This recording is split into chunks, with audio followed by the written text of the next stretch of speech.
All righty. Okay, now this is a job I'm doing, and originally I just opened up a template. And then I realized in the middle of, well, I realized yesterday that there's really a much better job that I could use, and I opened that one up today, and I did a save as. But this is actually for the same person, and it's coming out of the same property. So a lot of all of the stuff is going to remain the same. So Okay. it seemed to me, but I haven't. This is in the same file, but I need to somehow make this one refer to the CRD file and take the CRD file that it's looking at away from. I wasn't sure how to do that. Okay. That part's fairly easy. You just go up to the points menu and say set coordinate file. Oh, do I need to be in the right other drawing? No, the other drawing is the one you want to use from, right? Yes. Yeah, no, all you got to do is set the coordinate file for this drawing to the one that you use in that other drawing. No, that's no, I want to do, oh, no, I won't click on that one. You're there you go now. No, I want to change the CRD file for this one. Okay, so if you're in that file, then just go up to points, choose set coordinate file, Okay. and then pick the one you want to use. So see, that's actually a bit of a point of confusion for a lot of people, because Carlson always suggests the same name for the coordinate file as a drawing when you start it, but it doesn't have to be at all. You can use any file you want, or you could even make a new file with some separate points in it and then merge points from another file that exists already into this new file.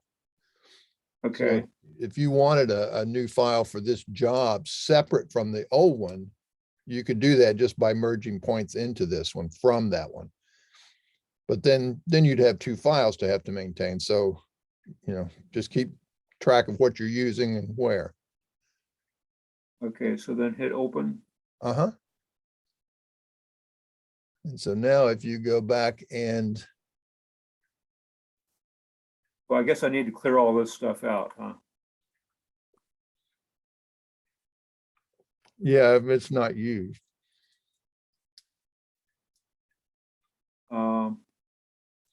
Yeah, I'm not going to use any of this. So.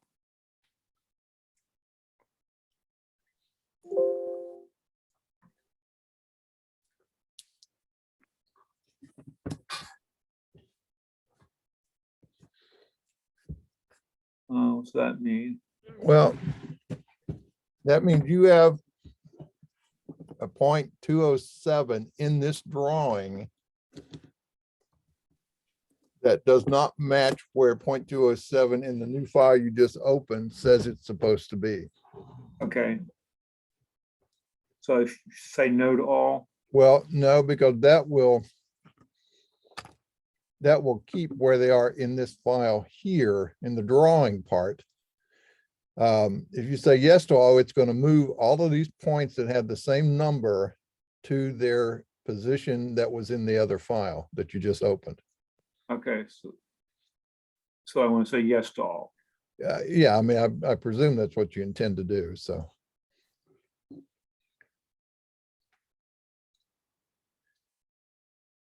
All right, now. Do zoom all. Well, point of or as I say, a teachable moment here. That was a very common way to get rid of everything in the file, and that's fine. But go back to your layers for a minute and check and see if there were any of your layers were frozen. And if they were, then things on those layers were not selected. And it looks like, yeah, see those three layers right there? Yeah. Unfreeze them? Correct. Make sure there's no more. There's another one.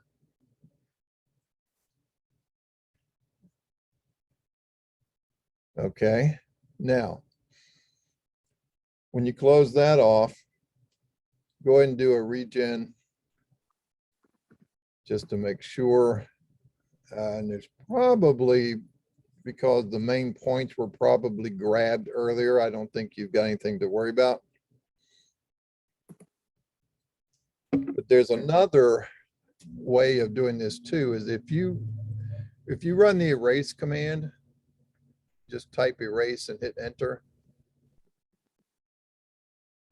And it says select entities, just type the word ALL. Hit enter and then hit enter one more time. See, it found something somewhere, probably a stray point. There you go. Now you're clean. Okay, and I want to change the name of this. This is what we used to call this, but now I want to Okay. call it merger plat.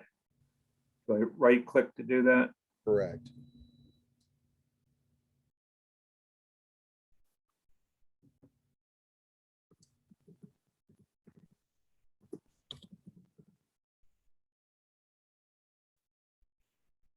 Now, one thing I'm seeing right here is that you see where those red lines are supposed to be at the corners? There. Yeah, Yeah. there's a little bit of a shift. Now that could be something that has happened.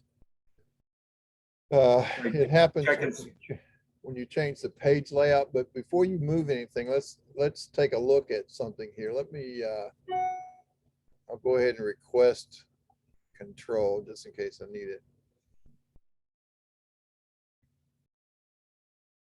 All right, so what I'd like to do is we're going to take a look at this. I'm going to highlight it and I'm going to hover into that grip. And then I'm going to look down in the, you see down in the status bar, it says 000. All right, so that would, no, I don't see that. down here on the, Oh, okay, yeah, yeah. all right, so that says 000, at least to 2 decimal places. That could be something that's causing it. This one is probably going to be what, 24, 18, or 17 by 22. Yeah, Okay. so it's the wrong size. We need it 18 by 24. Okay, so what we're going to do is we'll escape that and we're going to select this. And just in case, because right now your units are set to probably 2 decimal places, see there? Yeah. So if I run that up to like 6 and then select this, let's make sure that there's, yeah, see that is purely 0. So that should be okay. I'll put your units back to 2. Oops.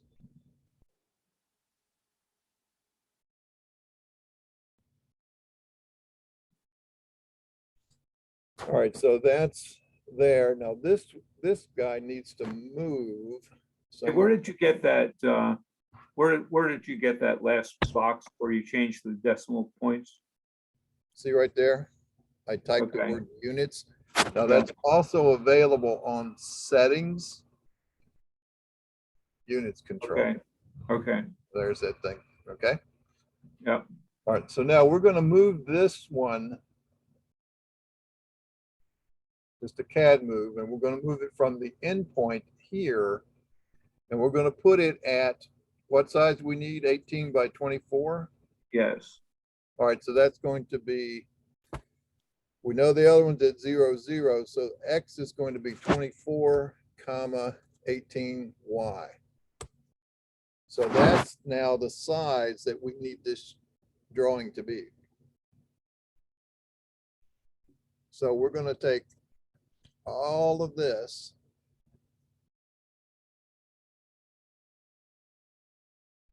and do we have,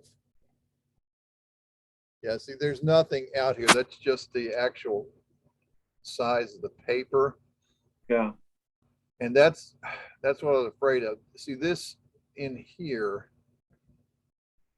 something has happened, and AutoCAD does this too. All right. It shifts it. sometimes when some of this stuff changes. So if we change this, 18 by 24. it's 18 by 24. Now let's see where it jumps it back to. See, it leaves it there. There's a little bit of a shift. In some way,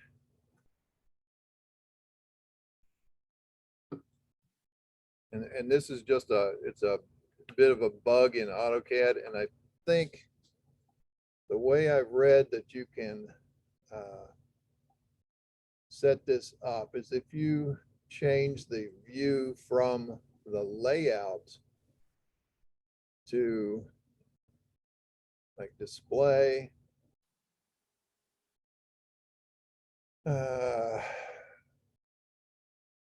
let's see what that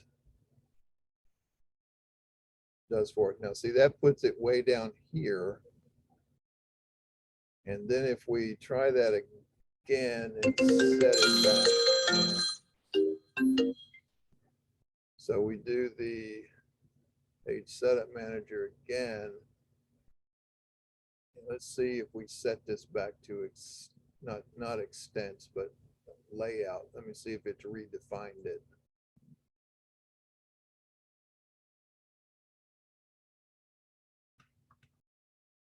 No, that's still off. Let me try this. If we set to a window, we go from that to 24 to 18.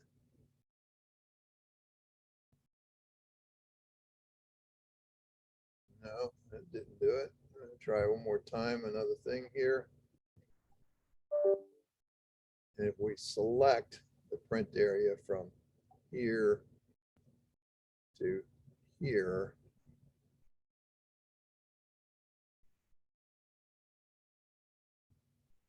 all right. So you're supposed to be able to do it like this and set it, because it resets it when it's trying to set the paper size. Let's try extents.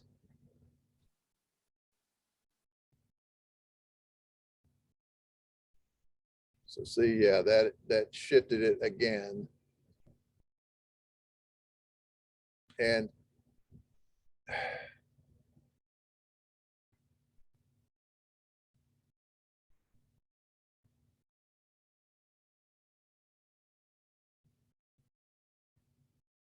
no, it's still.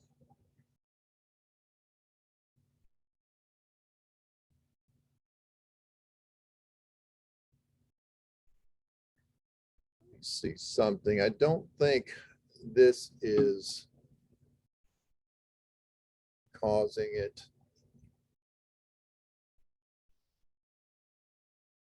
Well, see that reset the 0 point to the printable area, but we want it to be down at this corner here.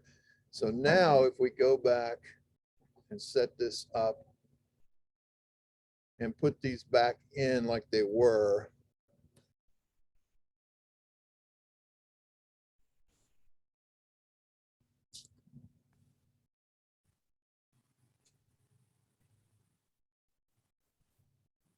oh, maybe it's just too much of an offset. Okay, let's do that.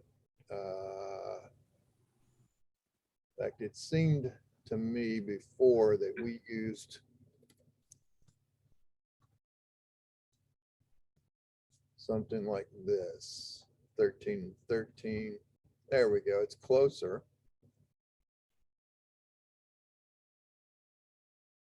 I think that's close enough. We don't have to worry about it. I think if we get any, needs to be just a little bit left and a little bit down.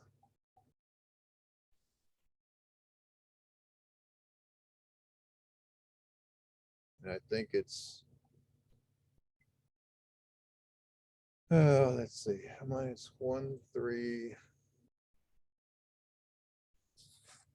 Just put another.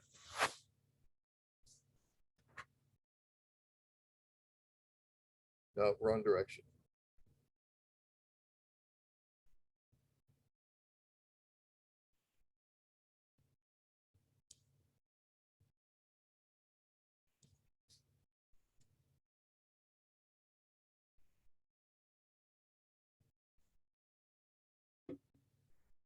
it's okay with the Y. We need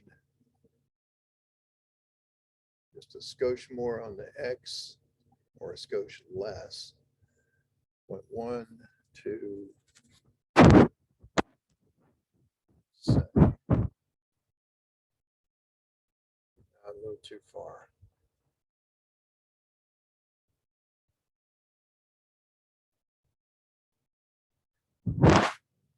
Five. That was 1, 2.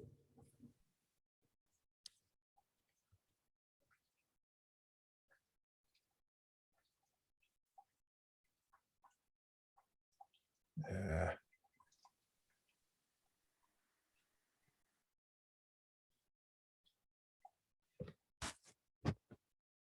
Yeah, 1,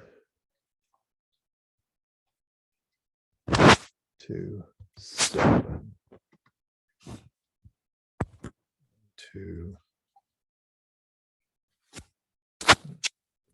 For a moment.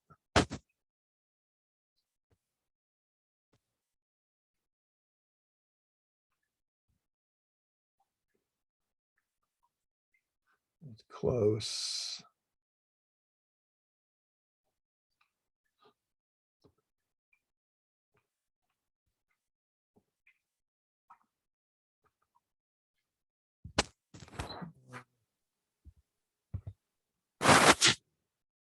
Six.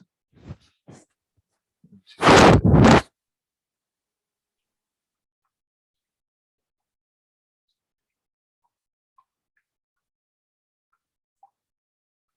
right, Y looks good.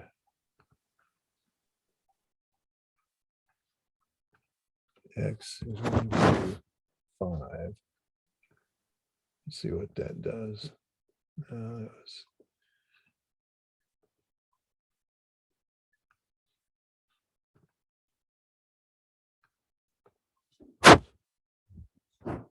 2.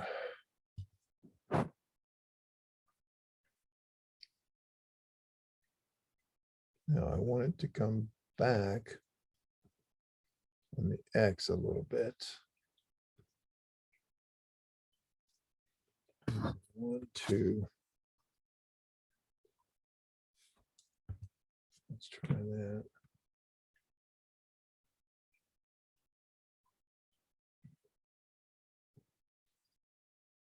What happens if that's not exactly touching the corner? That's what I'm saying is I think we're just going to leave it at 1, 2, 5 for each of these and call that good enough.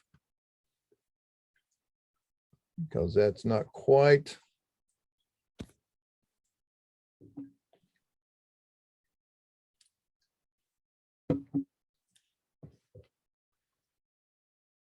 Yeah.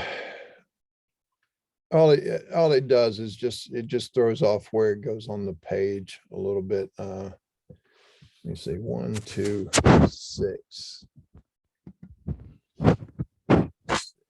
And they don't have to match, but typically they would. Now X.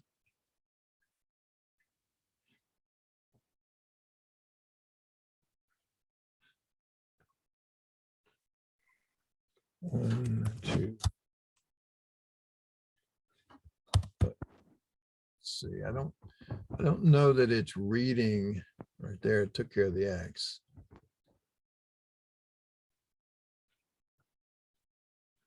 Let's do that one. 1, 2, 5.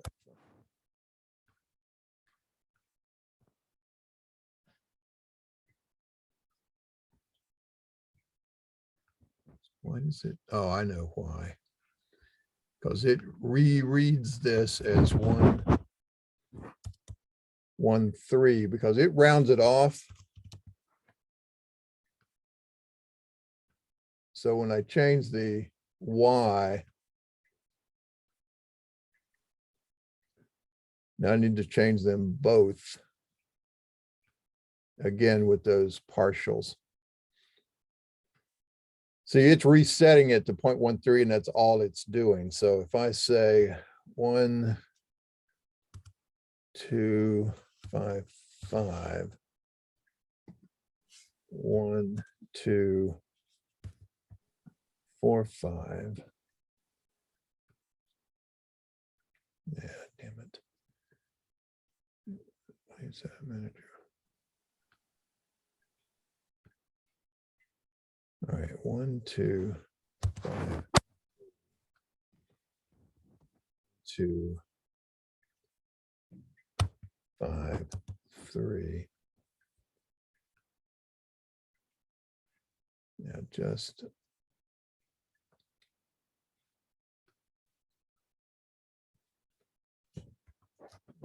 three and 1, 2, 5, 2.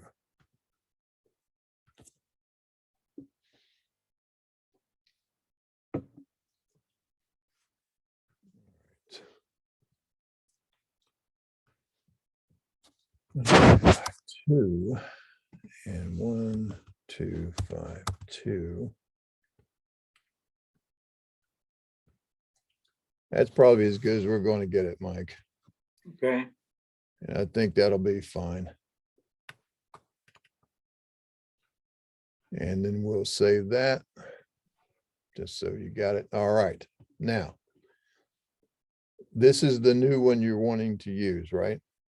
yeah, Okay. Now, one other thing too, just as a reminder, let's say you have, this is the bulk of what, now we'll finish up setting these margins here in a minute. But let's say you have the let me see. Let's say this is the bulk of what you want to reuse. Okay, so you open up the other file, you saved as, that was fine. Well, let's say that there was, something else like down here that was from another job that you wanted to use, but you didn't want to bring the whole thing over. yeah, So you can always go back and open the other job. Let's say this one. And let's say if we wanted to reuse this legend, for instance, we would, let me click outside of that, and then I would select this. Okay, now that's all selected out of paper space. yeah, And I'm going to right click, and instead of copy, you're going to look for clipboard when you go between drawings. And so we're going to copy that with a base point. And you can just say 0,0 as a reference. Okay, and then you can go back over to here to this drawing, right click and look for clipboard. And normally you should be able to paste to original coordinates, but I find that doesn't work all the times. Usually you just say paste. And so now it wants to know where to paste it. Well, you're going to paste it to the same coordinate you took it from, which was 0,0. And so we put it, and then there it pops into place. okay, So now you notice, because we haven't moved this stuff over, it's overlapping it a little bit, right? yeah, So right, for now, I'll take that back out and let's fix these margins. So we've got the easier way to do this. Instead of trying to figure out how far to move these based on the fact that we changed our size, let's just draw another rectangle. And I'm going to draw from this corner up to this corner. Okay, so that's my overall sheet. And there is a polyline there. I'm going to go ahead and change its color so we can see it, and change its line weight so you can see it.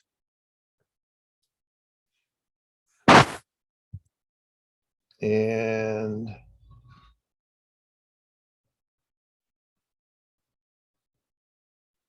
oh, yeah, I'd made it green, but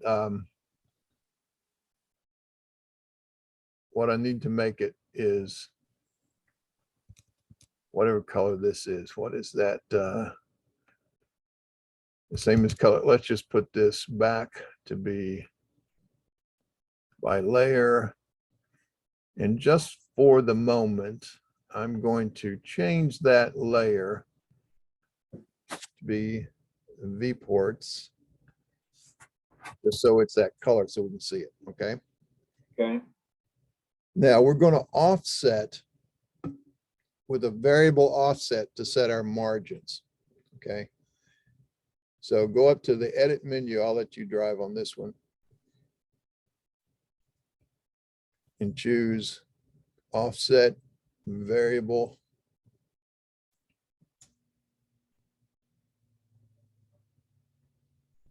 Okay, and you're going to offset by line, which is your default. So just hit enter.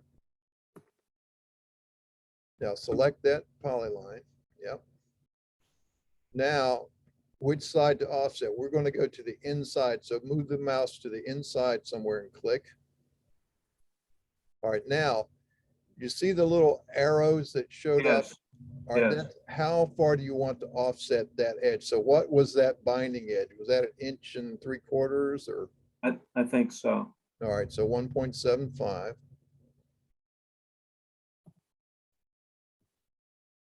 Hit enter. And then the arrows. I had to move the mouse to get it to, now it's at the top. Yeah, there you go. Now, so what is that, 0.5 or 0.25? I think it was 0.5, wasn't it? I don't remember. We can find out here in a minute. And then 0.5 again, hit enter. Okay, and then Same thing, enter. uh-huh. All right, so that now has set, and that looks like what it should be. So if we take this, which should be a rectangle, oops, I select this, yeah, there's the rectangle. So if I grab this corner and stretch it up to there and do that for each of the corners and snap to those, Yeah, that would do it. Or I could take this midpoint and then I'm going to snap it to the midpoint of, which is here.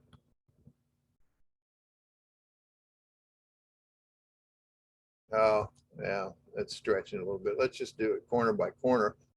So if I just select that grip and go up to that corner, select that grip and go up to that corner, and this one down to that corner. All right, so that's reset our overall settings. And let's now get rid of those two things that we drew to do our offset. So I'll select that one and that one, and we'll delete them. Now I see this.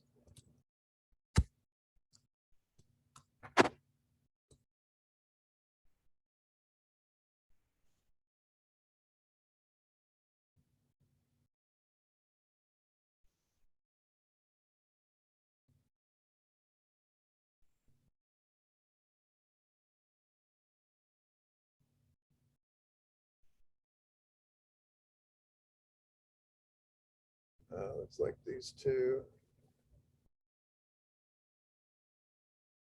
Looks like it was shifted at some point. That's no problem. That's just cosmetics. All right, so that looks good. Let's move our vicinity map. We'll just select everything here. We'll move that.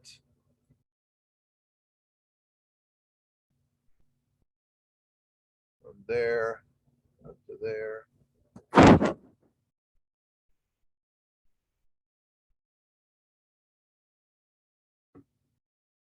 It's like maybe we can.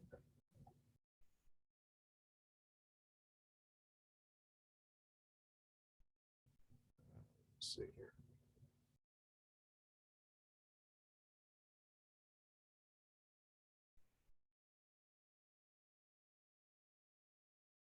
And we extended it a little bit too far. Let's see here.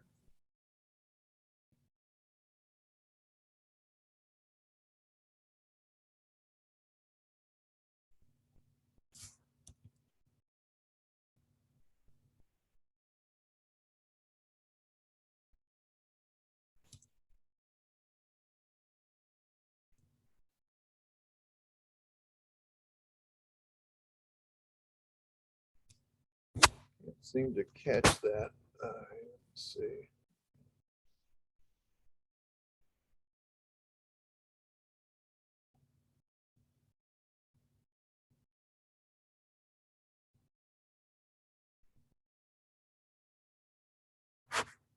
It's saying no selection. Why?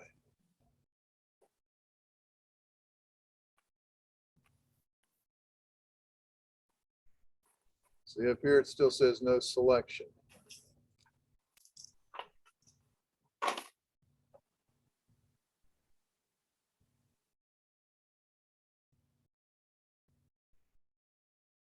Huh. It selects that, it selects that, selects that. No selection.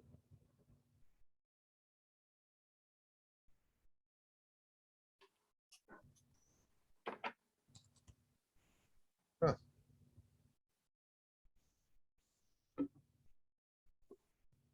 Let me undo.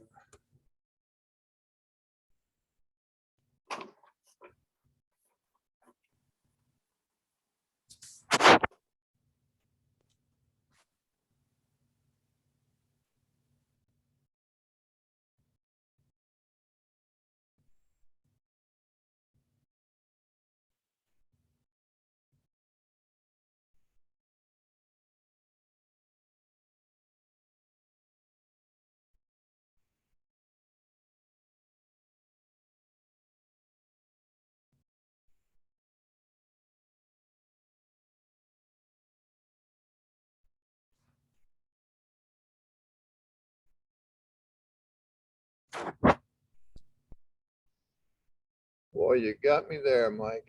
Let's see.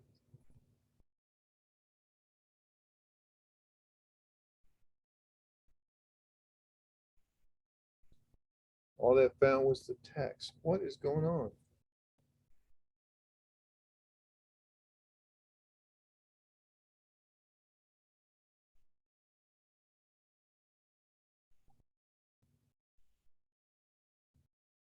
One of your layers appears to be locked.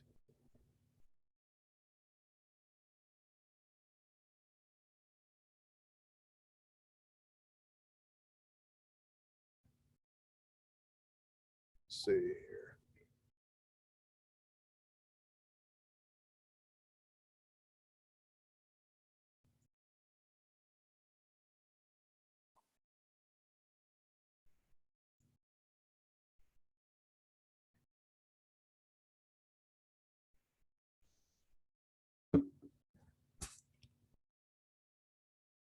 Well, I think what we need to do at this point is restart Carlson. So I saved that. Let's turn that, let's get rid of that. Do you need to save this one? Yes. We still have to move some, I need to be able to look at it to know how to move the points. Yeah, that's fine. All right, so go ahead and start back up.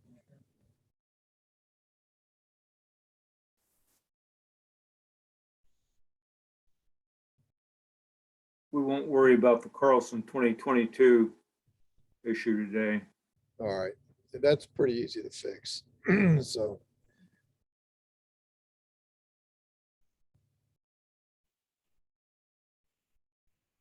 So I guess I need to open both of these, don't I? yeah, just open one and then we'll get the other one.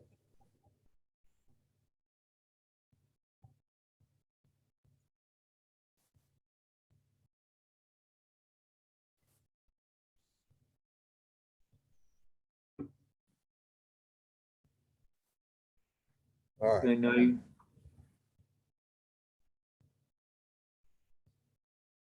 Now let's see about getting this stuff. Yeah, that was it. So now let me go up here and grab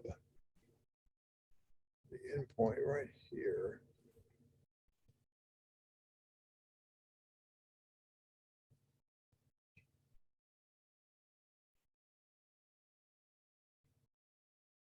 Why is not finding that?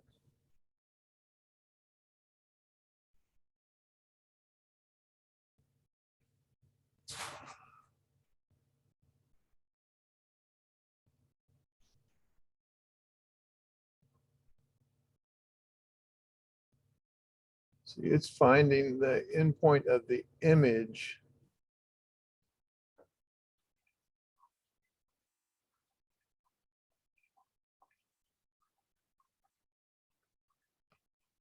And if I take it from that endpoint,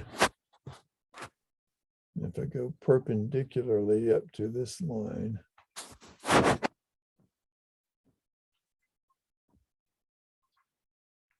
all right, that got it. Now,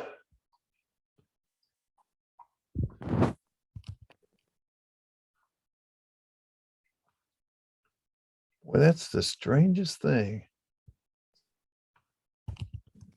Oh, wait a minute. Is this thing is nothing more than, yeah, that entire thing's a PDF sheet. I thought these were lines that we drew. That's actually in the PDF. All right.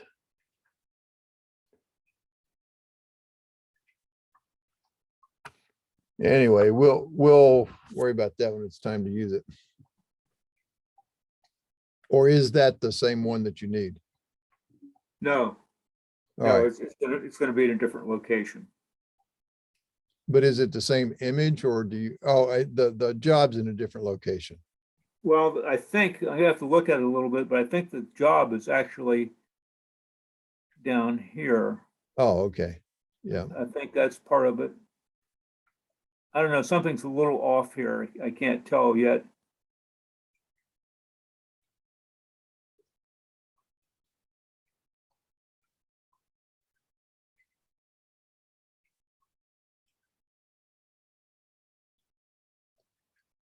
Now, Yeah, I'm not sure. We might have to do that over again.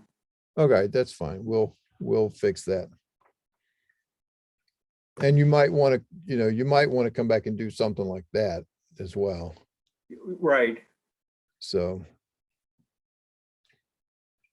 All right, so we'll borrow that one when it's time. Let's move on to the next. Okay, so now I need to on the daily here, I need to get those points into the other drawing. Okay. Couple of ways of doing this. We can take, what do we have? What's this one down here? 55 in the far right down here. Yeah, and actually, well, I do need that one to show it as a departing line, but All right, well, let's see. I was gonna say, is there any way, like we've got, well, I don't need it. I can just extend that line a little bit to show that as a departing line. all right, I was wondering if like I could do 999 through 1010, unless you have like a 1000.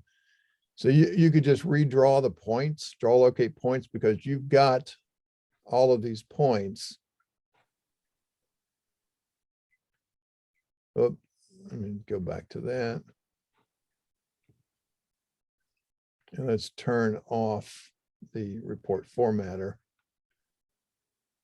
All right, so see, we've got, Okay, I don't want 1 through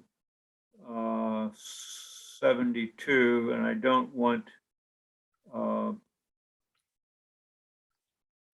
5,000. I don't want 5,000. They're on different coordinate systems.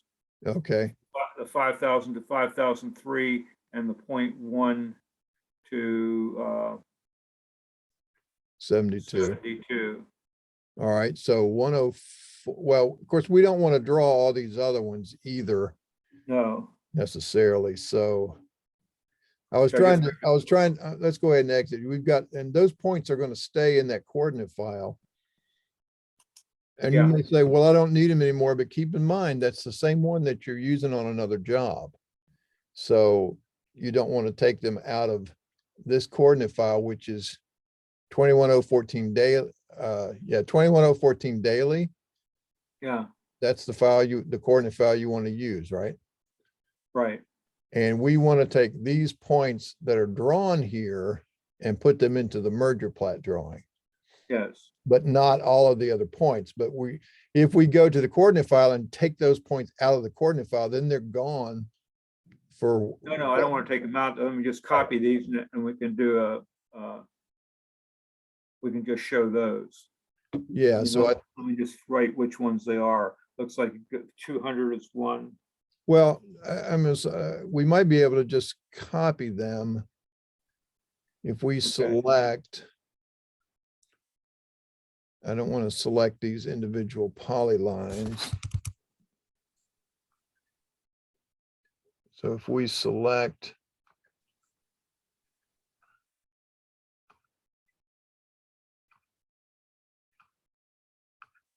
making sure that we don't get the line work.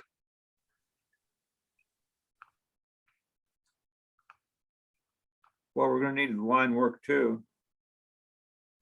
Oh, okay. Well, let's just take all of it. Well, let's see. First of all, let's do this. Let me turn everything on. So we got these points as well. We don't need those at all? No. All right, so let's undo that. All right, so here's how we can transfer these from one drawing to the other. Go ahead and select everything with a window.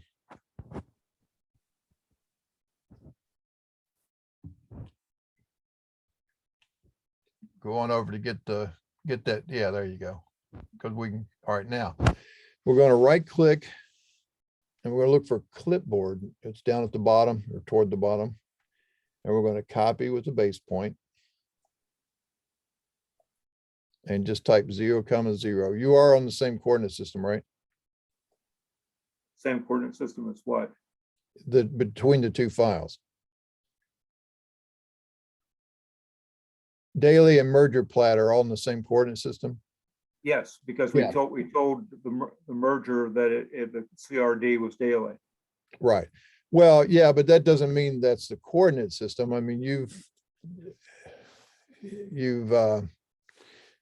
me see here. Let me clear that for just a minute.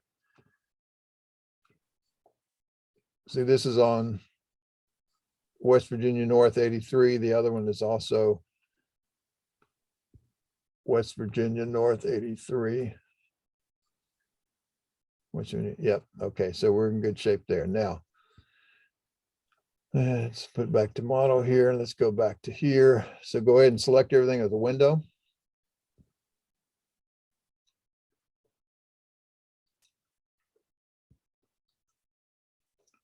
And right click, look for clipboard and copy with base point. And the base point will be 0, 0. Hit enter. All right, now go to your other drawing. You can press escape before you go so you can clear this out. Okay, now go to the other drawing. And right click clipboard and choose paste. And when it asks you for, no, one up. Yeah. Now, when it asks you for the insert point, just type 0, 0 and hit enter. All right, so there it is. Obviously, your layers are differently defined, but that's where they are now. The text style between the two are different. If you look at them there versus here, see that style is done with an Arial font. And the point text style is with that simplex font, the Roman simplex. Yeah. So all we have to do with that is change the style definition. And we can do that right here with their layer box. And instead of layers, we come down here to text styles. And we find PTXT, that's point text. We'll come over here to the font column and we change that to Arial. There it is. So there they are. And then if we look back over here and we see that this is on a layer called boundary. And your boundary is defined as being red and a solid line. And in this file, boundary is yellow with this property line looking style. Yeah, and actually it should be the property line looking style on the other one too. Okay. That was just a mistake. All right. So this part looks good. Now, you notice this one looks sort of solid all the way around because there's probably two lines in there. See, there's that one and there's that one, that one. Let's see. Nope, that's a that's because that's a 3D polyline. So, but the vertexes look like they're zeros. Yeah, okay. So now, here's a little something about that. For whatever reason, maybe this was drawn as a 3D polyline or some other command turned it into it, but we know that it's all zero elevation. And if we want to use the line style, we have to make that a 2D polyline. So if you ever run into that anywhere else, there's a command to change that. Even though it is 2D mathematically, the CAD system thinks it's a 3D polyline. Okay. So how you change that is on the edit menu. I'll let you drive. And you come down toward the bottom. It's the third up in the upper block. It says 3D entity to 2D. There you go. And the elevation you want to use is 0. So just hit enter. And now select that line, that polyline. There you go, hit enter. And we want to retain the elevation of uniform 3D polylines. Just say no. You could say yes, and it would have the same effect in this particular case. But so now things are looking like they're supposed to.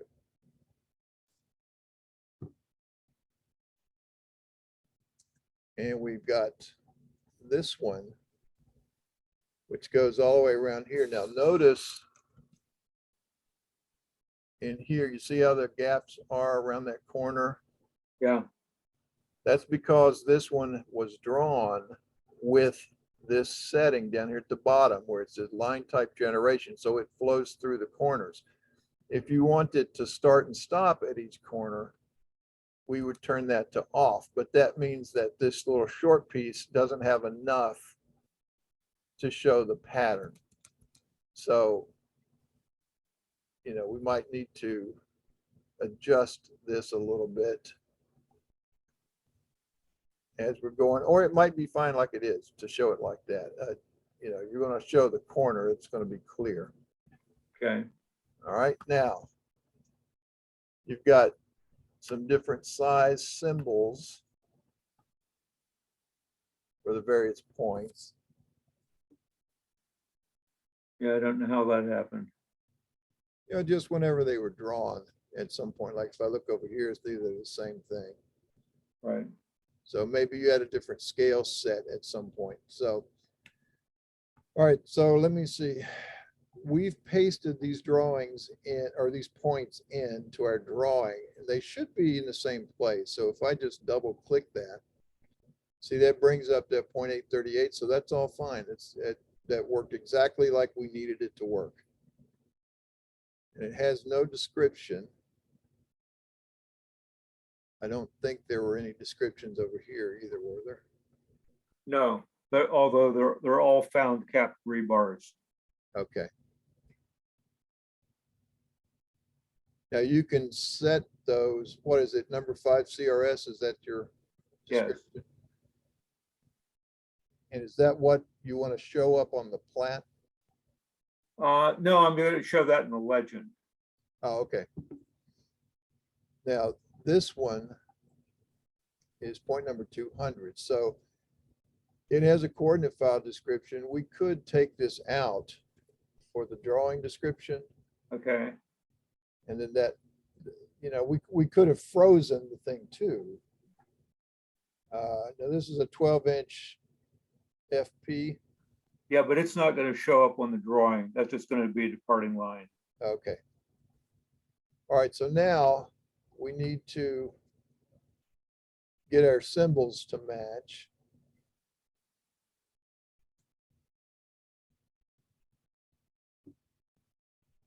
And let's see a best way of doing that.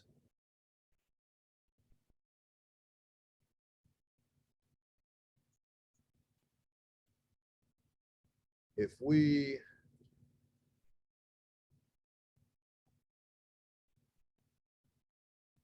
say resize point attributes, let's see what we can do here. First of all, what's our drawing scale? 100. Okay, we want our symbols to be sorry, so 10 for the symbols. All right. Should we put this in the on the actual plat to see if that's really gonna be the size? If that's really gonna be the scale? Yeah, that's the right. That's the extent of where we're going. Let me do a quick way of doing this. If I look at let me see that frame. If I do a change space, and we're going to see to copy, and we're going to select that viewport, ignoring one selected viewport. Let's see. All right, I thought I could do that. Let's do it this way.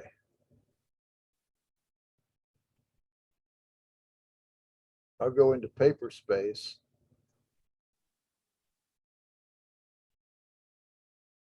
And I'll draw just inside the corner so we can. Are you in paper space? I mean, not paper space, model space is what I meant. I just wanted to see where it's going to, so that down there is going to be where it's going to be. And that's about that size. So I can now move that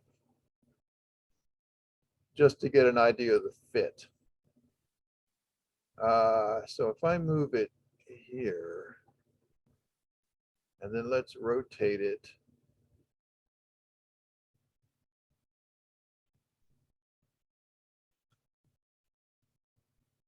So even at that, I would have to make it, I need to make it a little bigger.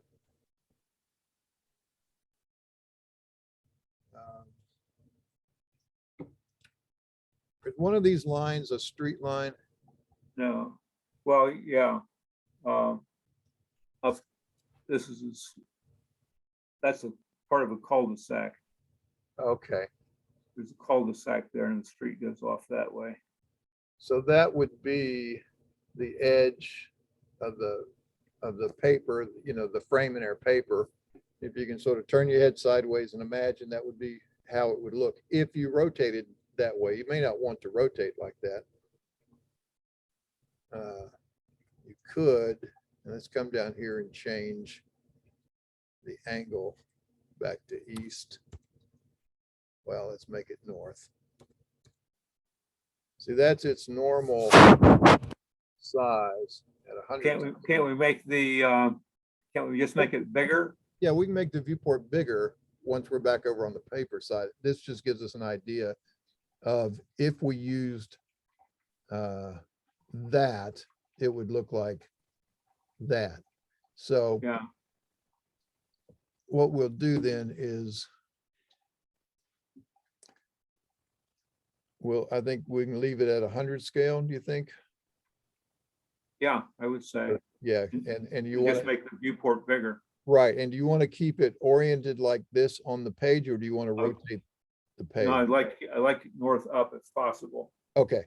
That's what we need. All right, so we'll select that now and get rid of it. We don't need it anymore, and we'll go back to here.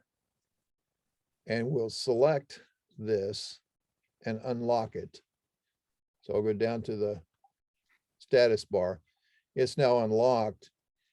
But I'm going to now double click inside it. And I know that that was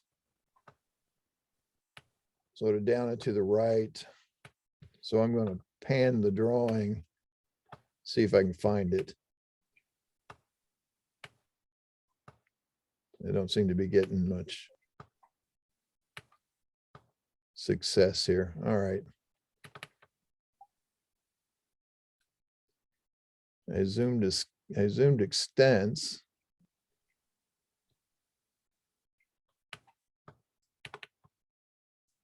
That's extents.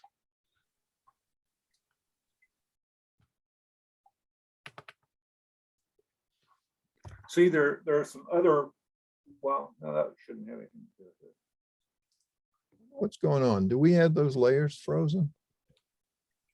I don't think so. But No, I'm maybe- going to look in this current viewport column. So this one is frozen, boundary is frozen.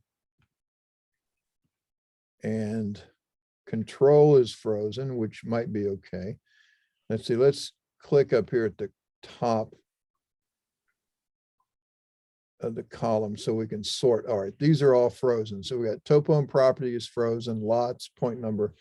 So let's go ahead and thaw them all for right now. And that's in this current viewport column, not this column. Right. All right, so if we thaw those, now we should see everything. There we go. All right, now, and that's a zoom extents. So if I pull this down to be about, and I'm panning the drawing, so I'm pulling it to be sort of in the middle. And I'm going to double click outside the viewport. I'll select the viewport now and set the scale.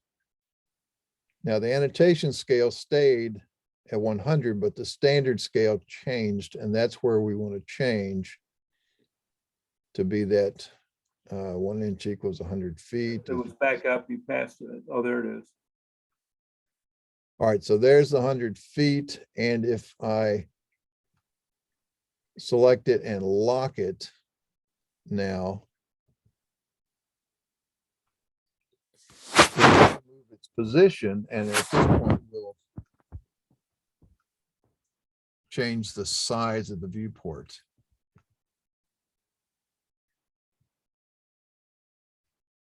All right, that's looking good on the upper, on the west. Let's take it down a little bit further south to get a little bit more of that departing line. Okay.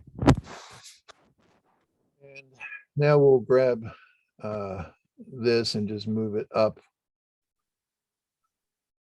and over a little bit. All right, so that should be sufficient. We'll take these and move that to probably somewhere in there. We'll take these, and I had to do a crossing, so I got the line underneath it. Yeah. That's not part of that text, and I'll move that up to somewhere there. Let's maybe slide this over out of the vicinity map a little bit.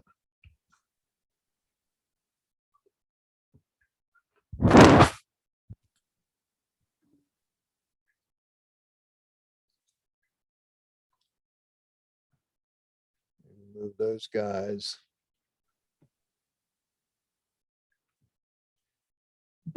down away a little bit. All right.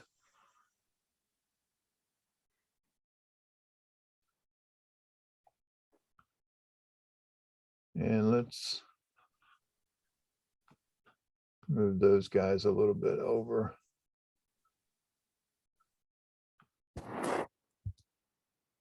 Now, these were all those individual pieces of text. Right. Remember how we did the other when we combined it? So we would have to do that again, or if this is like it is, just leave it alone. You're good to go. And you can change, the words, but if that's the number of lines and the sizes and everything you like, then I would just leave it alone. Okay. All right, let's see what else. Those all look good. Your seal, your certification, that all looks good. Make sure you change the owner information if you need to. Don't forget to change your job number and date. Yeah.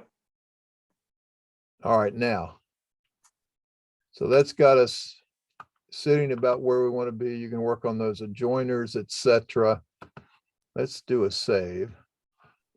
And now let's go fix those symbols. Now, I presume you're going to want these to be those circles with the wipeouts in them. Well, let's take a look at that. Take a look at the legend for a sec. See. All right, the legend that we had here. Okay, almost all of them except 3 are going to be this, except it's going to be a number 5 cap rebar. All right. And then 3 of them are going to be this. There are going to be no unmarked corners. There's no well site. Okay. There's no septic reserve area. All right. So we're going to need those two. We need one that shows a circle with the wipeout and the other one's a solid fill. So the quickest way to do it with the number of points that you have is to let's just change these individually. And now if we wanted to change them all en masse, we'd have to resize and all that kind of stuff. But I think it's going to be quicker just to go here to the symbol name. That is SPT. That's the one we want. All right, so we need to change those sizes. Now, the reason the reason the lines are showing through them, remember, we need to move the points. We need to put them on the top. So draw order front.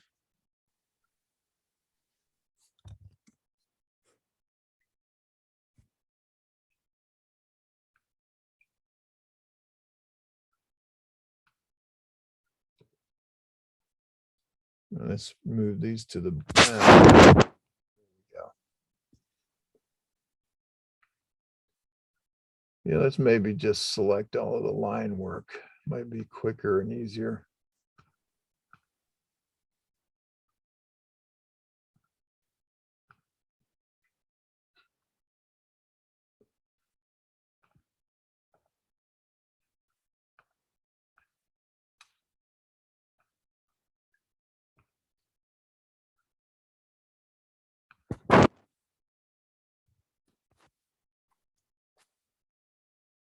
All right, these are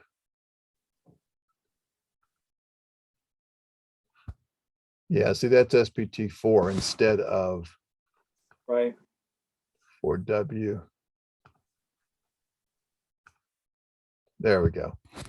All right, so that's what we're headed for. But we need to change its size.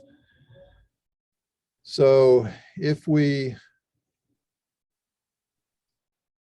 resize the point attributes, and if we go with an absolute, so we set them all to the same, the point attribute and symbol size, let's make 8. Now this is ground distance here because it's really sort of outside of a Carlson point. It's just looking at blocks. So we're going to make them 8, which is 0.08 inches at 100 scale. And we want to do the symbols this time. And select the points. How do you want to select them? We'll select them from the screen. And then we'll just grab all of the points. by a window. We'll hit enter. And so now they're all that same size. Now,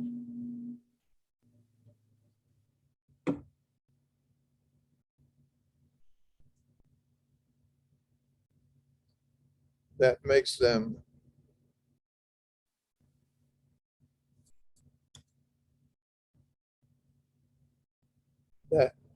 that size. We'll worry about the point number size here in just a minute, but is that big enough for those points? Yeah, I think, All right. well, I don't know. That's an interesting question. Actually, I don't want to show the number size, the numbers on the plat itself. I just want to freeze those. Right. So remember how to do that? I'm gonna let you drive this one. You just double click inside the viewport. And now that you're in it, you can go up to that toolbar where it says freeze layer by pick. Right, that one over to the right. Nope, to the right there. Click and then pick one of the point numbers. Okay. Now, if we double click back outside of it, oops, sorry.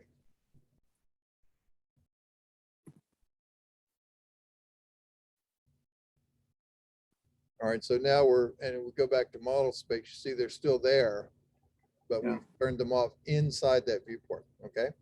Right. Now, we need to change the symbols for those points, and let me see. I don't think there's anything.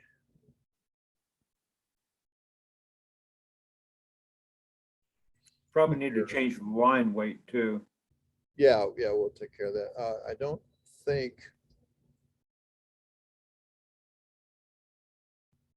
Change the point layer. No, there's nothing.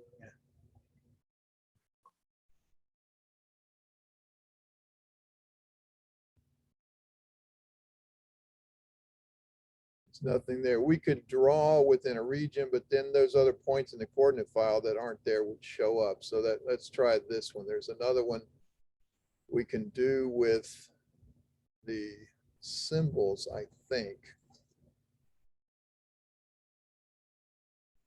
If we insert symbols,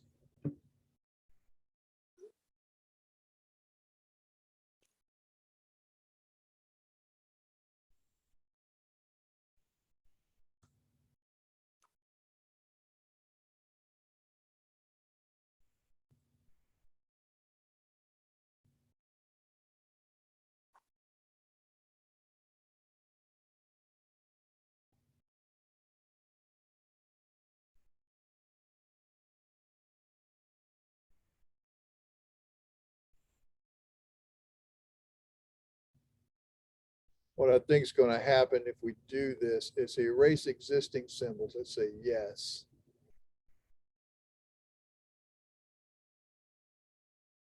And then we're going to look at the option, select entities, enter coordinates, pick point or point numbers.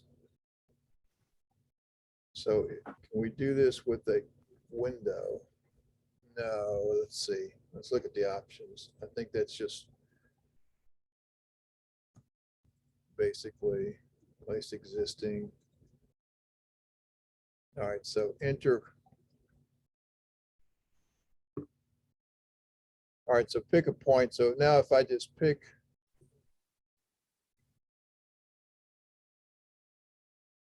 each of these points,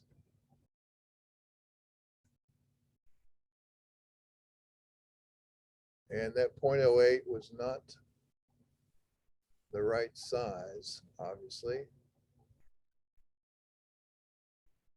So if we repeat that, see, that's a symbol scale. That should have been 0.08, should have been fine. So we're going to have to put these back to 8. That's a case where it's needing the actual ground distance.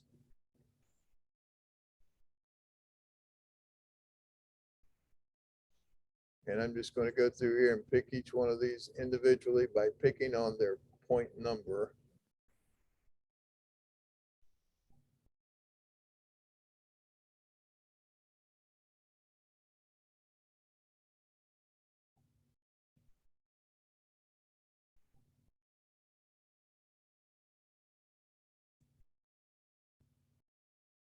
Okay, so now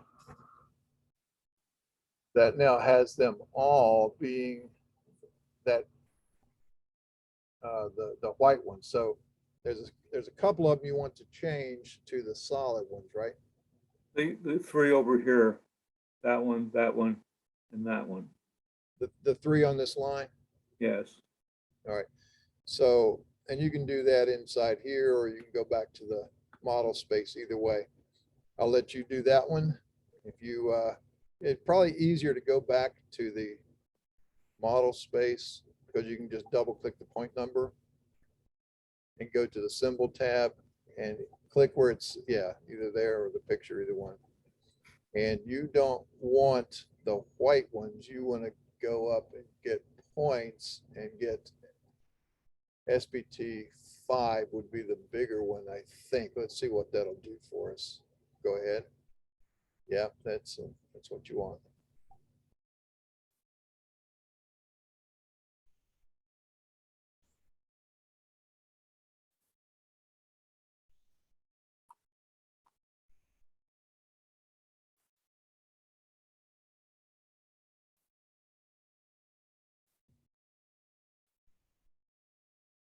Okay. Now we look back over to here. And there you go. Now, what else did you say we need the line weight? Yeah, the line weight probably looks like it needs to be a little heavier, don't you think? Yeah, probably. Now, one thing too, I see up here, I'm guessing those are separate entities. See how they're solid all the way around there? Yeah. Um,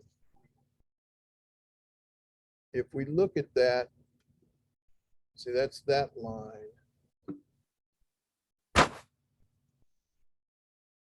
And that's probably an arc. It is. And then that is that line. So we could,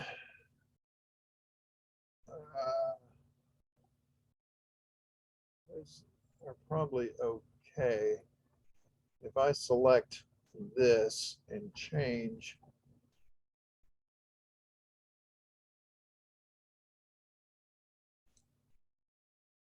no, it's still, the scale on those is going to be a little bit off, it looks like.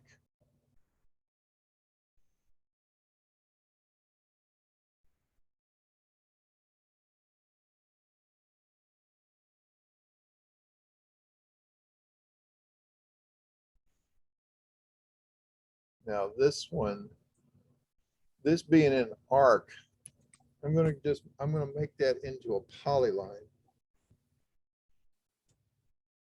Just so we can have, it will still be circular, it'll still be an arc, but this way we can join it to say this one. So if we join nearest,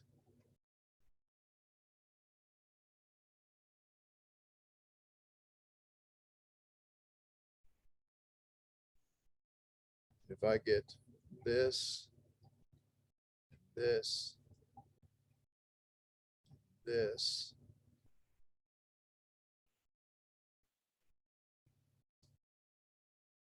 and then if I select that,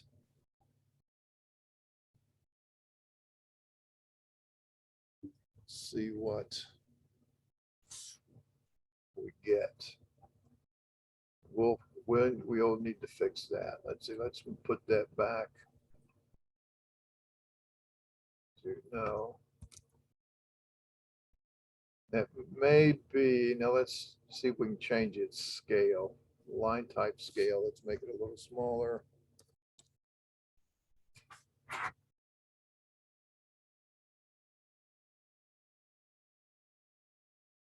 A little bit, let's try it. Yeah, that's a little better. And now let's see if, having changed the scale, if we do the generation, let's see where those gaps show up. That's okay. That's a little awkward right up there.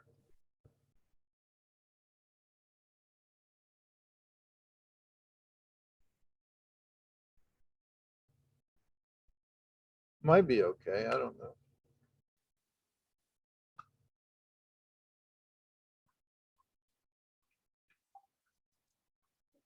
The problem is the pattern shows up a little bit in there. That one's okay. I like it. But if we turn it off, turn the line type generation off, then it's going to restart on these short pieces. I think that's probably preferable, don't you? Yeah, All right. So now we need to match these other ones to that one. okay, wait a sec. This line from there to there. No, I'm sorry. The line from there to there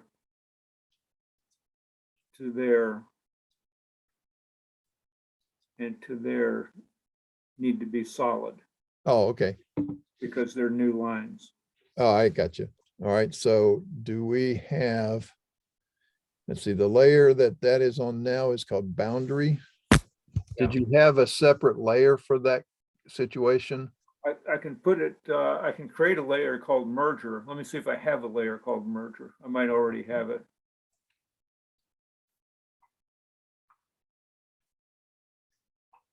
No. No, but I can make one. All right.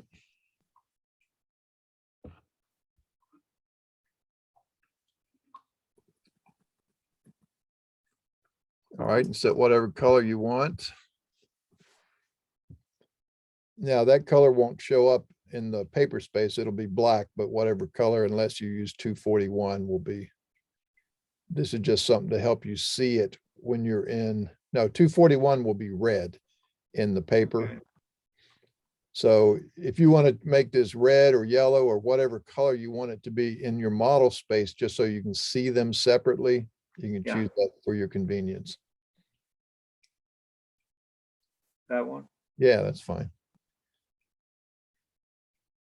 And the line type, we want to use the same line type, or is it, no, solid, you said, yeah. Yeah, right. So it'd be continuous. Yeah, now your line weight over there where it says default, you want to pull that down and change it to like 0.35, or we'll see if that's big enough. It might have to go up bigger.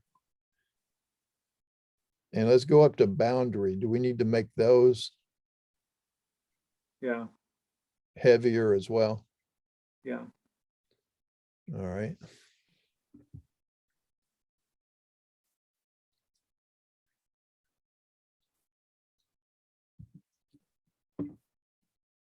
Okay.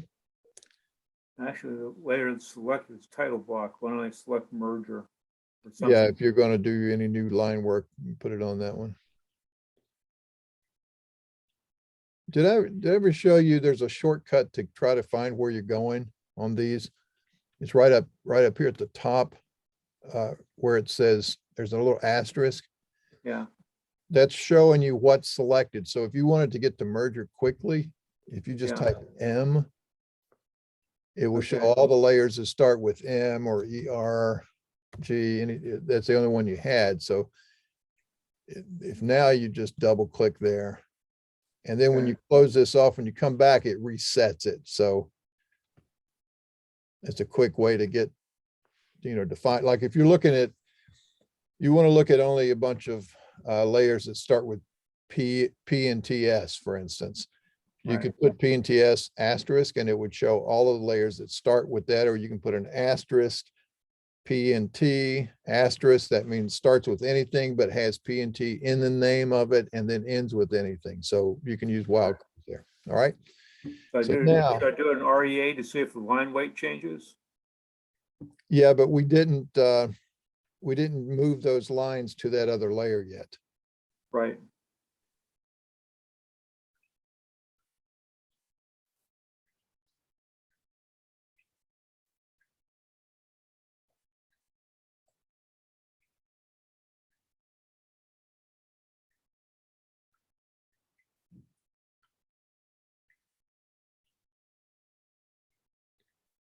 There you go.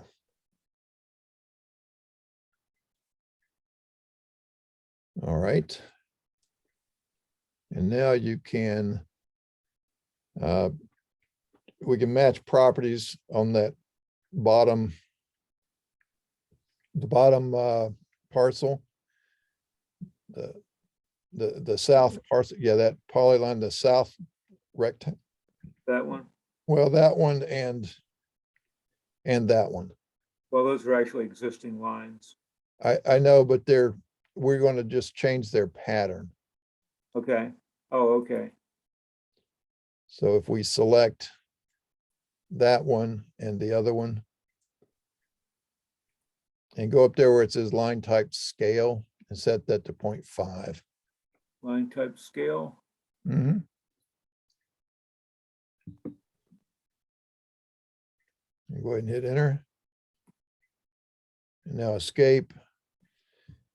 And now when you zoom in, you should see the weight. So it may not be heavy enough. So you can either do it, yeah, you can do it there, or you can do it inside there.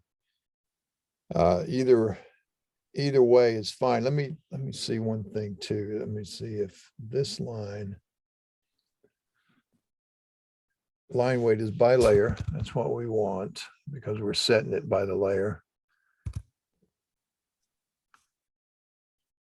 Line weight, yeah, everything's by layer. So we could go back to, we could do it here. Now you could change that globally so it shows up in model space, or you could change it to be just within this viewport. It also has a line weight. See that VP line weight? Yeah.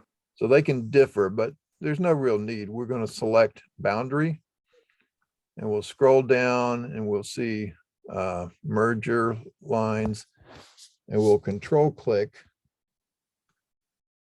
Well, except it's not letting me. If I say merger and boundary. Well, let's try 0.5 and then merger lines.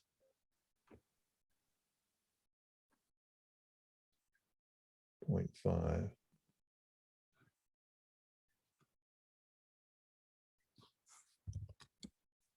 All right, so they're going to be heavy now.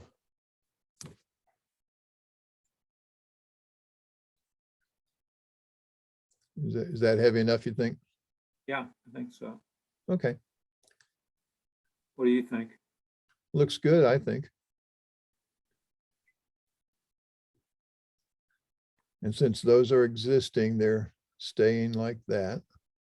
Right. Or I'm sorry, these are the new ones. So they're like Right. that. Yeah. Yeah. And so we'll need to make sure we update that in the legend.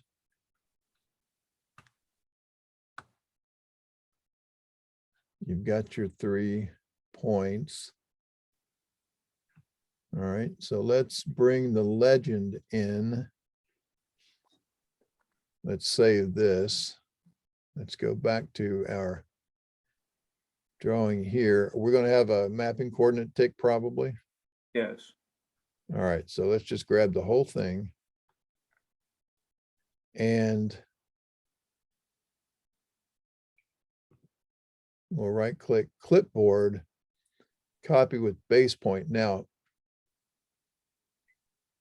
if we copy from this bottom corner, that's our point of reference. So I'll copy that from there. Okay, I'll press escape.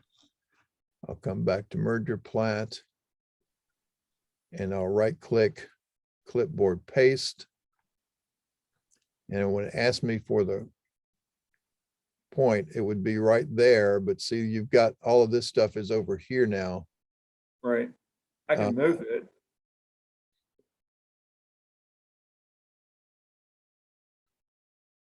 Well, if we,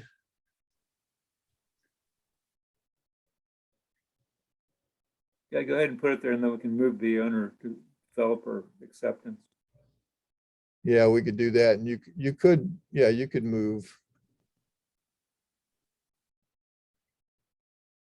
this if you'd like. Let's go up there and then I'm just going to eyeball placement like that, maybe. Yeah. All right. And then you could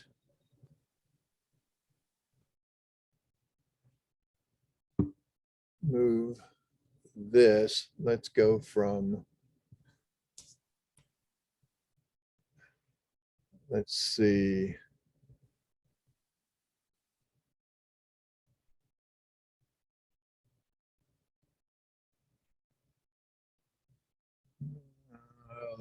Let me see.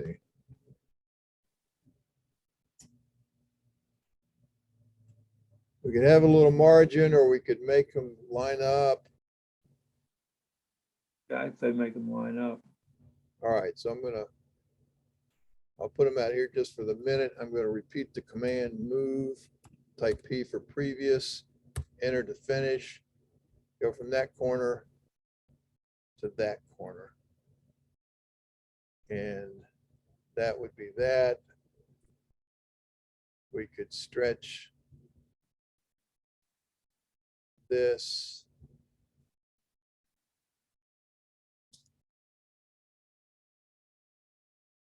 Now,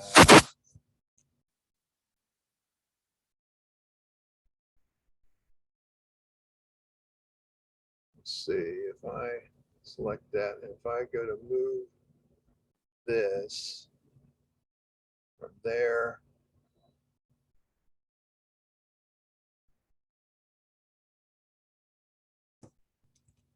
oh, I know what I need to do. I turn midpoint on for the minute and extension. Now, when I go to move this, if I move it around, I'm going to come down here and just hover until I get that endpoint. Mhm. And then you see it's going to lock it to that vertical size. And I'm going to come up here and grab this midpoint and go over and it'll find that intersection right there. So that now lines up exactly there and it kept it vertical. Okay. Now, keep in mind, this red line's not going to show up. So, Right. but you're going to want to move this, somewhere. Right. Or maybe it's, maybe you don't need it. So let's set our stuff. You don't need this. You don't need this. Need to change the line style on existing boundary. Yep. And we will, existing boundary is going to be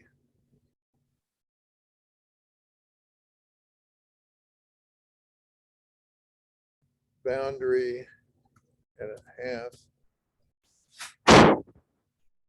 Yeah, that's good.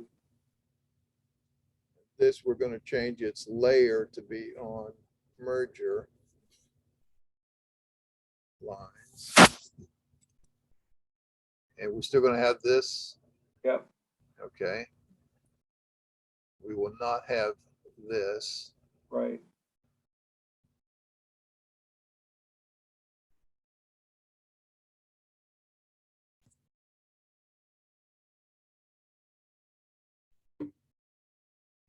Let's go ahead and move these up just a wee bit.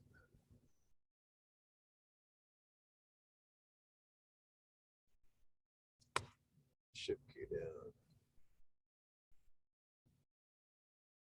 All right, is that about it? Yeah.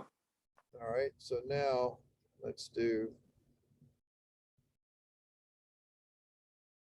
a little trick here. I'm going to move from the insertion point of this to the insertion point of this, and it's going to overlay those two right there, but I'm going to repeat that command, choose the same thing that I just had, finish my selection, and I'm going to shift it down one line by going from the insertion point of this to the insertion point of this. So now, well, looks like just visually we need to move that just a skosh. And I need to change both of those to capped rebar. Okay, yeah, now let me reposition that just a little.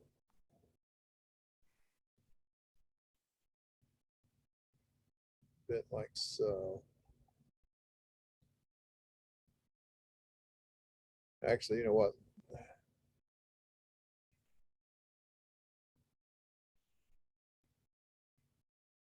Let's go ahead and put this down. Let's move this down.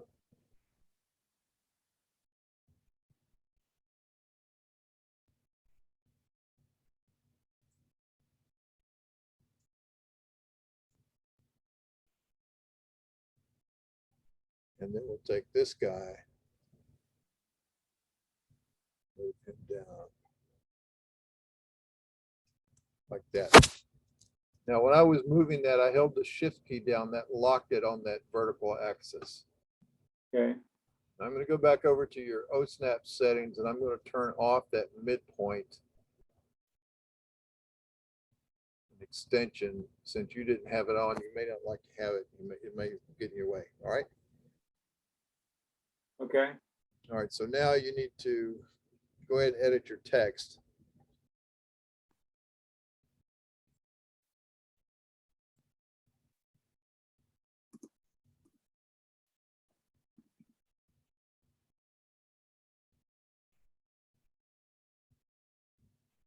Just, you can hit enter, it's text. Oops. I hit escape. Yeah.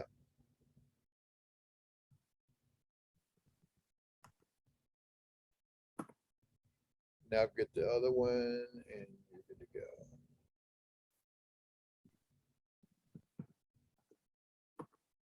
Now you hit enter one more time unless you need to change something else. All right. Well, that's good enough for a save at this point.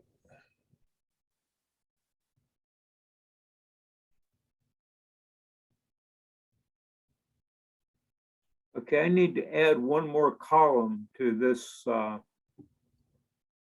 Okay. These aren't the right lot numbers, but I can go back or the right acreages, but I can change that later. But I need another column in here. Okay. So remember what we have here is we've got that as a, Excel table, isn't it?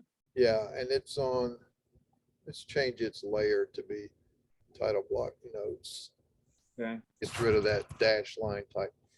All right, so now if we go back to that object, and we should be able to just double click it, but that's going to actually change.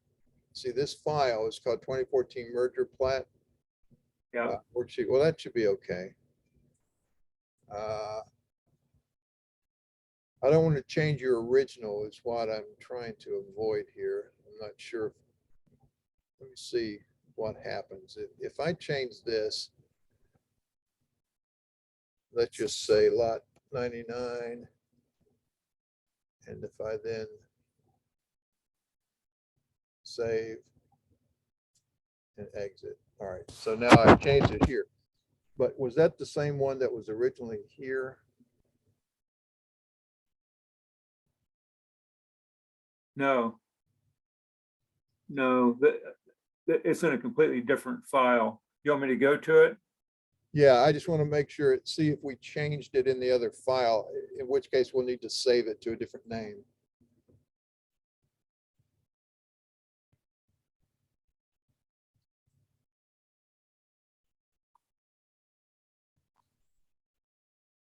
No, didn't change. All right, and if you double click it here,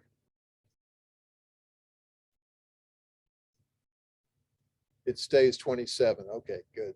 That's what I wanted to find out. So we'll close that off.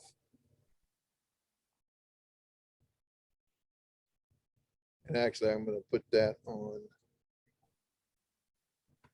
title block notes. Go back to, Let me go ahead and close that one. well, let's Some of save, you- let's save that change. All right, now you can close it.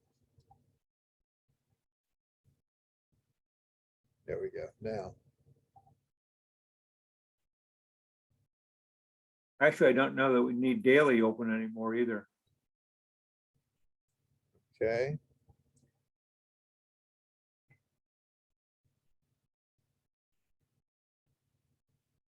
So now if you double click that. Now, go to where that column C is and click on the C, right click on the C and insert. Okay, so now you got 3 columns. So what are they going to be? 3 different lots? Yeah, let me get the lot numbers. right. Let me see, I've got to go to the tax map here.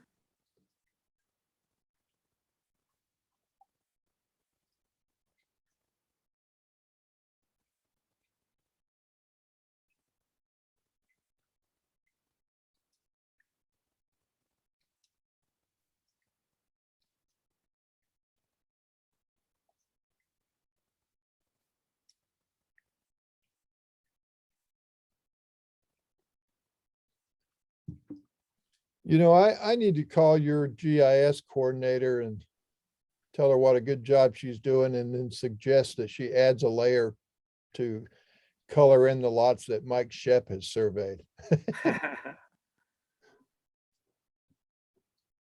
She would say that that would cover most of the county. I know. Okay, let me find this now. Let's see. Yeah, okay, here we are. Okay, that one is lot 10, Crestview Acres. Yeah, just get what you need out of that.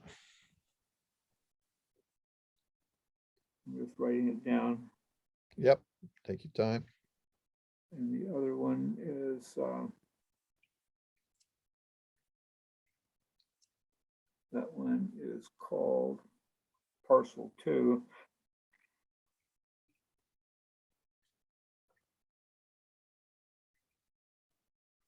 And the parcel that we're merging from is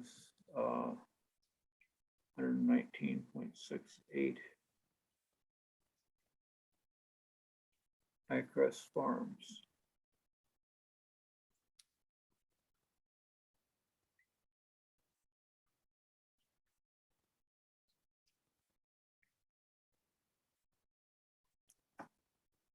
Now, while we're here, do we need to do anything about making a location inset? Do we want to copy anything off of this?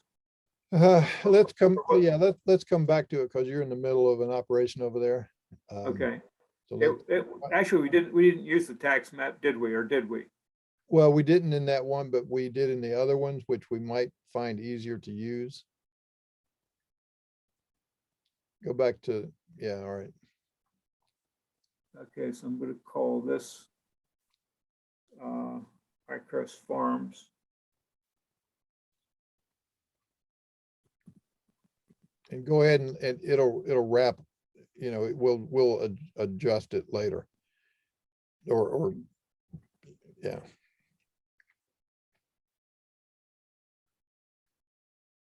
Okay, and I'll call this lot 10.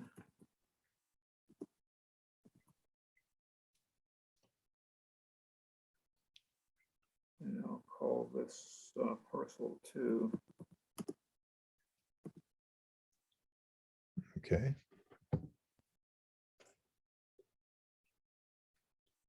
And I'll save it. And do you know the number, the areas yet? Well, I have to I'd have to calculate them. We can Okay. start labeling the areas and then I would know them. Well, I know the existing high crest acreage is 119.68. There you go.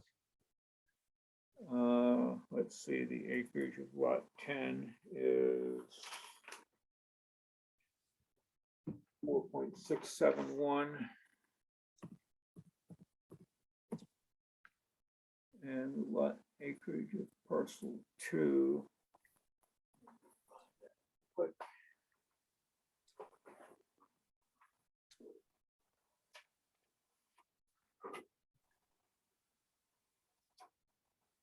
Parcel 2 is 2.5.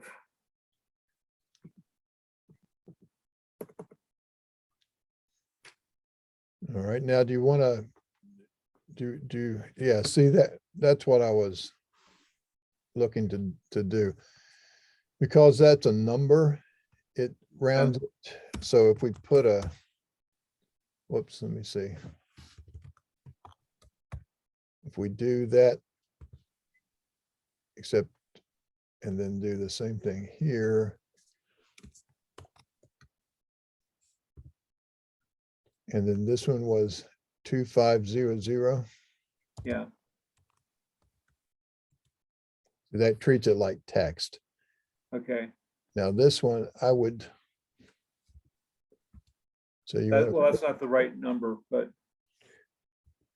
yeah, but I was just putting the space in there.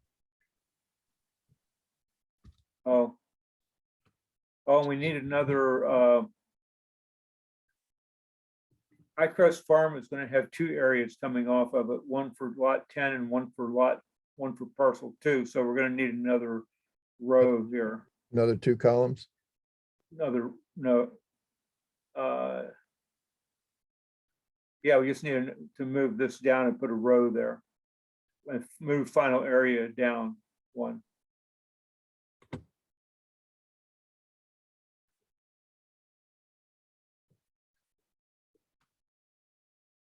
Yeah, let's get this little thing out of here and say.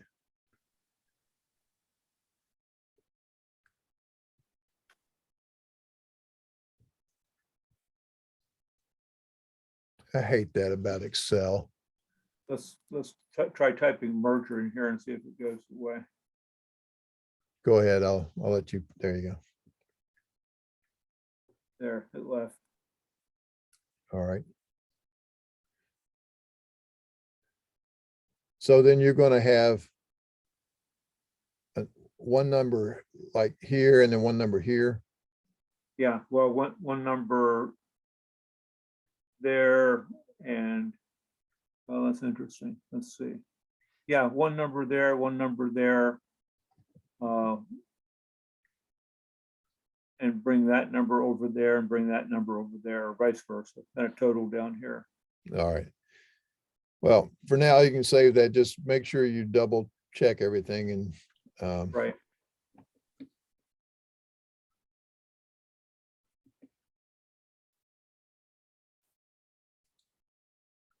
now if you, REA. yeah. But I see what's happening. Okay. That it's still keeping the column count. So we need to go back to this. I don't know if we can do it like that. Whoops, let me.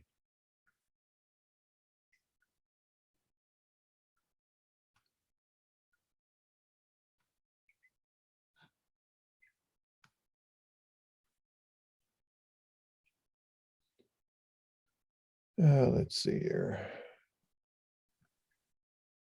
Nope, that's not what I wanted to do.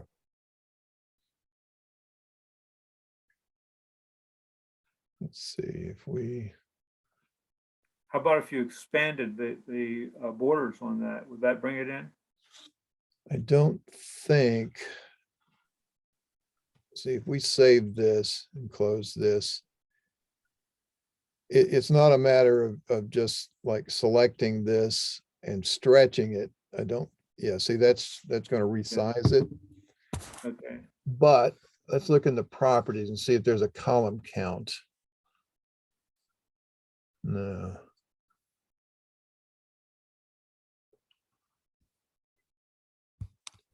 All right, let's set on that layer.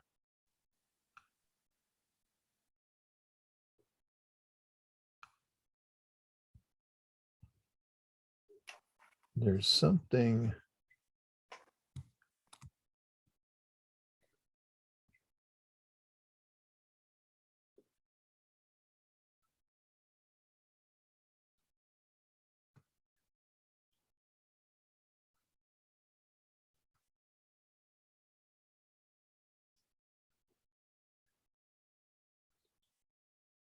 Yeah, see, I think because it's already in there, let me see. That's not gonna do anything there.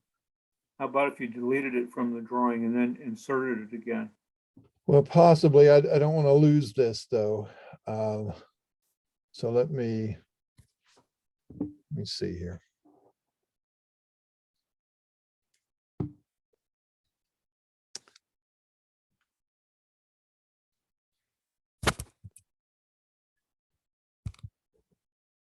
See, there should be. All right, so we copied that.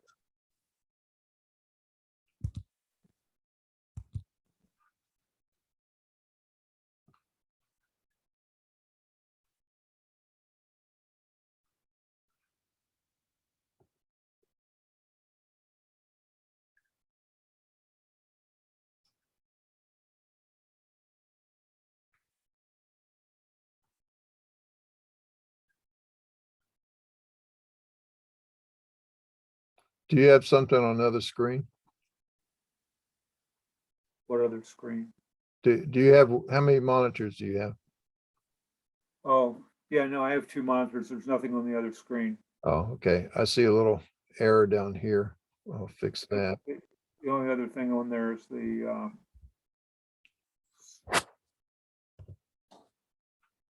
yeah, is the Zoom stuff. Okay. But the acreage, look at the acreage table adjusted itself. What, the word you mean? Where it is. Where it is in the row. It was centered and now it's not. Oh, yeah, yeah, because see what happened when we took this originally, the part we selected was like A through C. Yeah, And so now I want this to be, and I think we may have to delete it and reinsert it, but I don't know. I don't want to lose this. Let me do a, well, save as yeah. and save it in the file. Yeah, go ahead and find where you want to put it.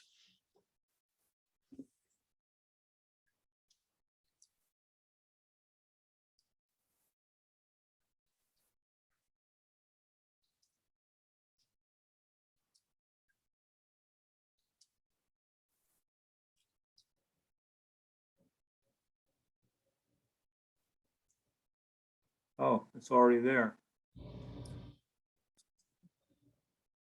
Well, yeah, go ahead and select it and overwrite it.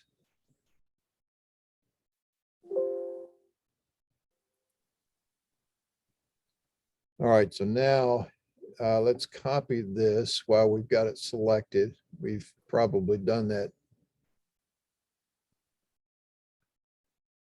enough times.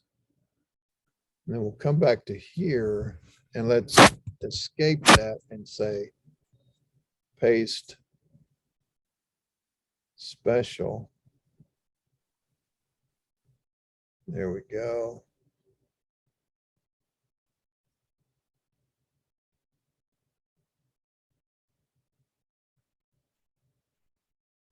All right, so there's that one.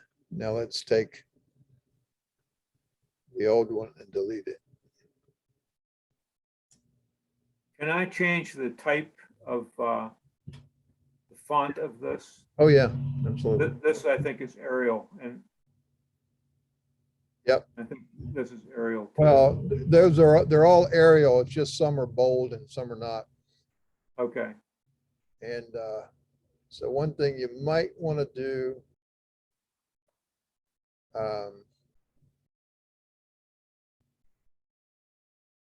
you could do something like this. Let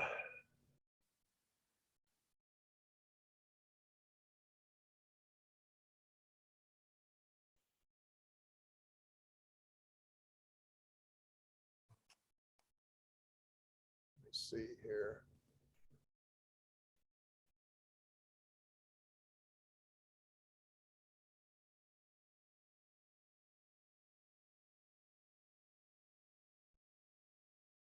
Whoops. What isn't it?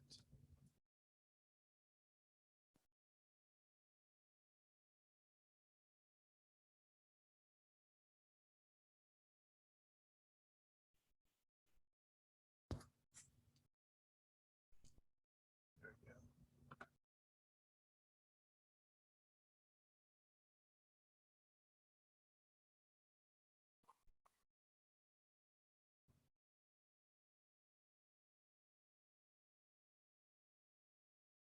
All right.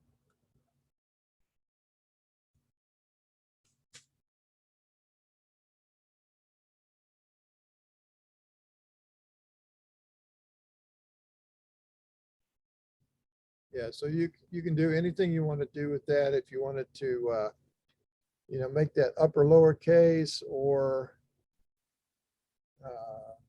change these all to uppercase, whatever you want to do is anything anything you do, just double click it and do it in the spreadsheet. okay. All right.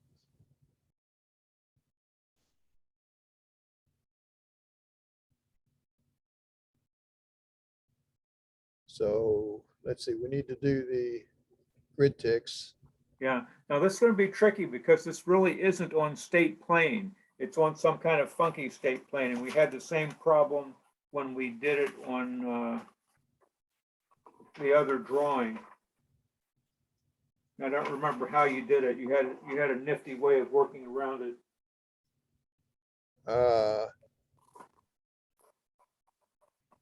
So what is it? What is it on? What's it based on now?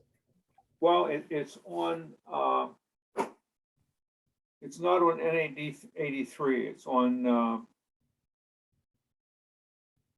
Oh, I forget what it used to be called.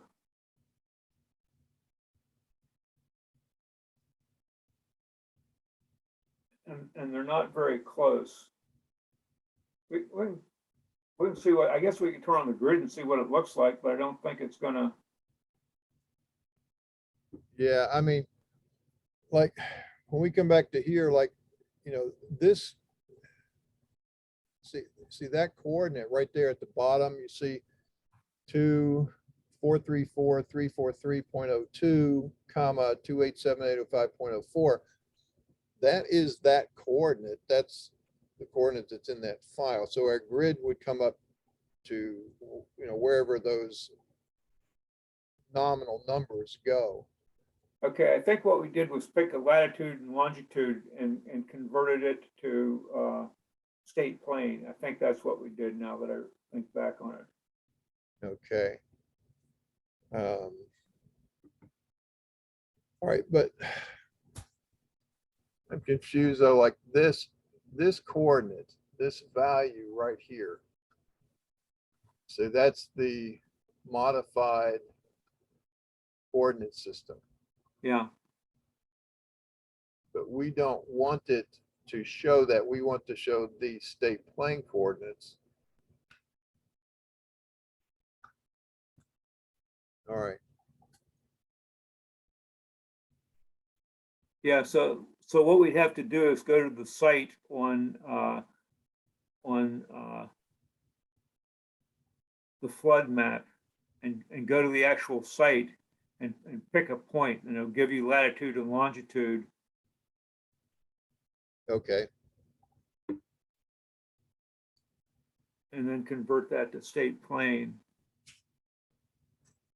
I think.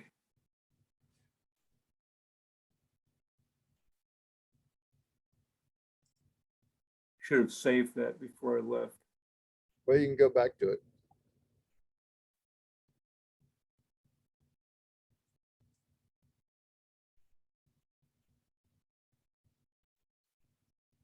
All right.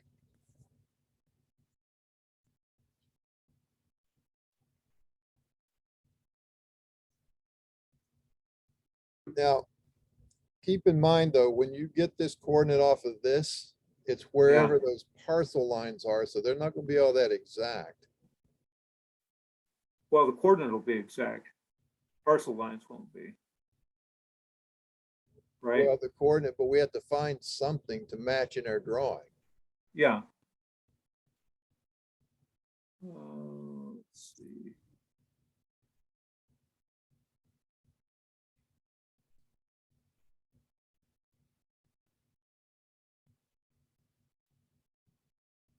Huh, it's not letting me, maybe I have to go closer before. You got to be closer, yeah.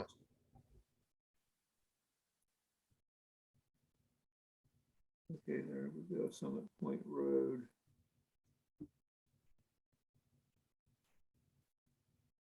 Now you can go. Well, now you got to turn your parcels on, I think.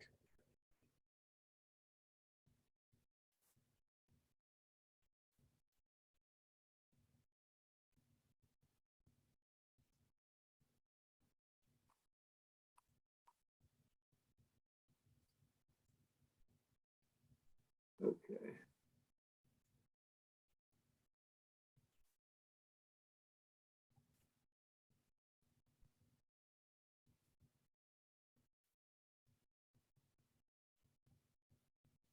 Okay, here we go.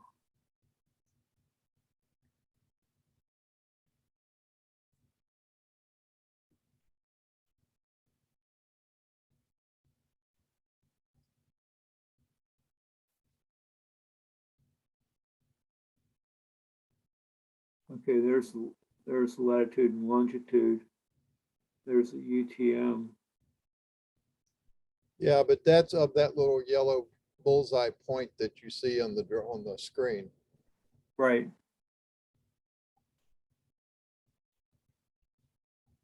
Let me write down that floodplain map number while I'm here, because I need it for my note.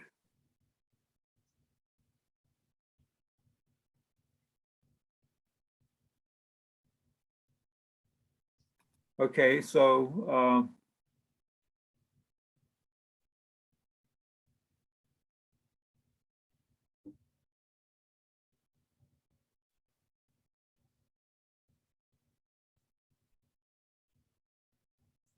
so what do you suggest? Well, tell me, yeah, and you see how these parcels are, I mean, this parcel line is obviously out of place. Yeah. So anything we get out of this is going to be pretty sloppy. But tell me about where your coordinates came from. How did you set your control, for instance? Well, it came from an old job that we had done back in the 80s. And we Yeah. had a guy set panels and locate them for us using the old fashioned GPS. And he came off of control points somewhere.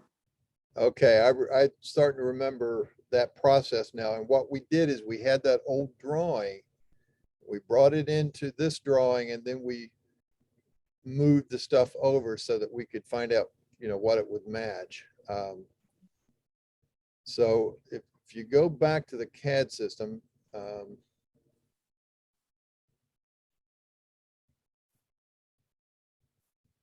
we need to find that old drawing, wherever that came from.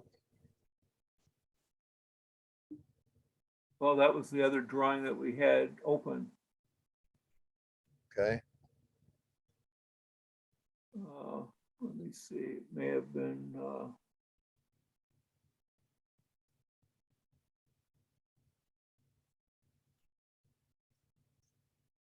Summit Point merger, or this we may have taken from another drawing.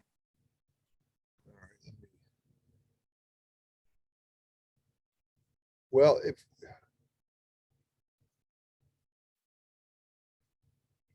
yeah, see all of that?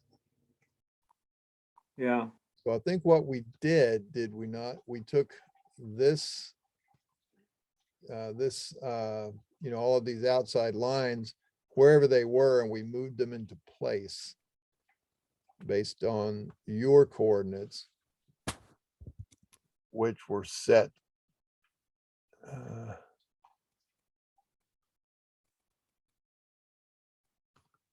See, that has a coordinate value of, yeah, see, it's in the same ballpark as yours.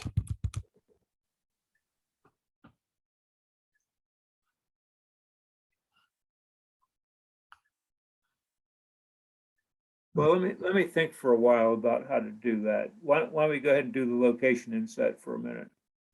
All right. Yeah, because your control, like when you went out, you recovered some points from this job, right? I recovered, well, actually, I recovered all of them, but what I did was I went out and I did with my GPS and I set up a base station and I did Yeah. what's called a localization. You did a localization into that arbitrary coordinate system, right? Yeah, right. Okay. So we could actually look at the shift in the localization, but we would need, yeah, we're not gonna fire up your GPS receiver. Uh,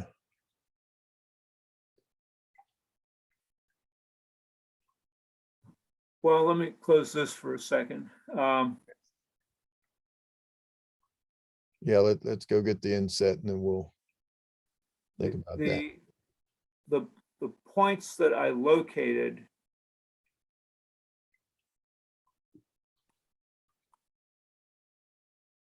I think that was the first one I located, and then I located these, and then came down here, and they're actually they're in this drawing. Like if I did an inverse here, Yeah, they're in your coordinate file. So if you look Yeah. at your points list, yeah, let's take a look at those and see if we can find anything from that.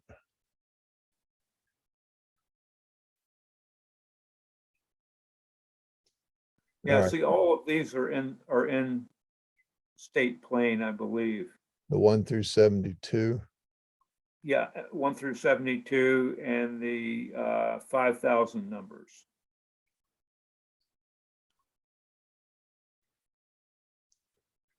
Oh, I hear my dogs yark. Yeah, Oh, yeah. It's like 3 o'clock. So 3 o'clock. So yeah, let me go ahead. let me Go ahead and take get- care of that, and I'll just I'll sit there, I'll pause that recording, and then we'll pick back up. Okay, I'll be back shortly. Take your time. Turn this back up. Now, one of the things that I was thinking while you were gone, we did that transformation in the other drawing already. So I wonder, Did we actually do it though? yeah, if you remember the drawing that we used as the source was like an old Terra model file. Yeah. And I think what we did is we brought that file into that file that you just showed me a little while ago, and then we moved that stuff into place. And if that was the case, then what you have now is already transformed and it should be on the right system. One thing we can do though, did you write down, let's see, let's find this. See, what is that lat long? Let me write that down here real quick. Right about where that spot is 39, 20, 14, 26.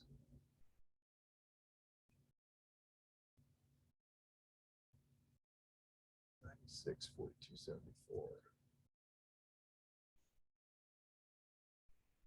All right, so let's see how close we may already be. So that would be about right in there, right? Yeah, somewhere there. All right, so let's see. Uh,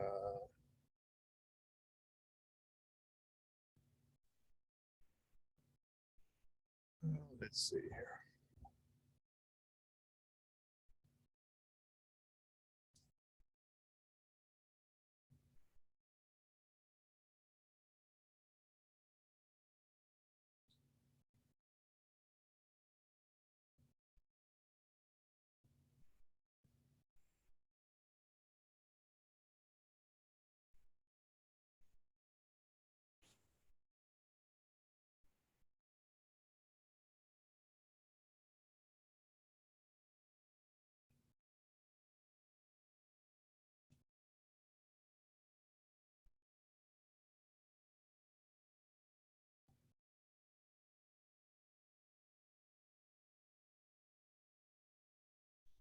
Ah,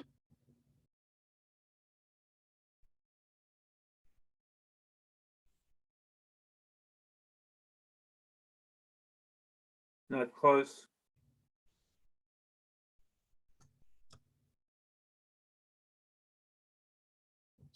six.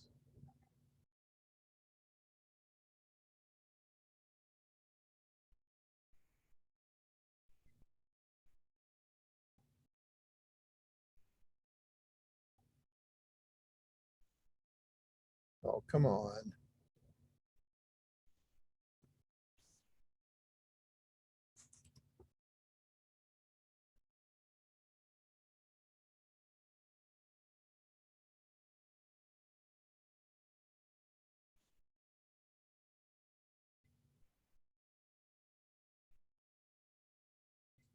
That's where I needed to get it.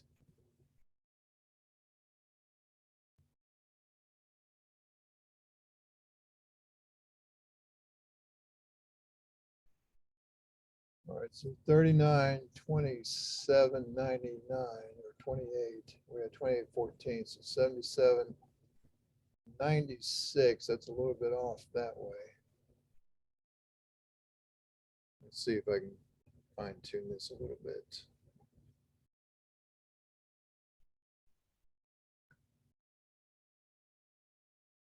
Well, you could do it the other way. You could do let me have, you could do a Wait a minute, you're in the draw middle. locate points, and it asks you whether to do latitude or longitude, and then enter in the latitude and longitude that you wrote down and see Yeah. where it is. All right, now escape, well, escape minute, you're in the middle of the command. Oops. There we go. Now let's do.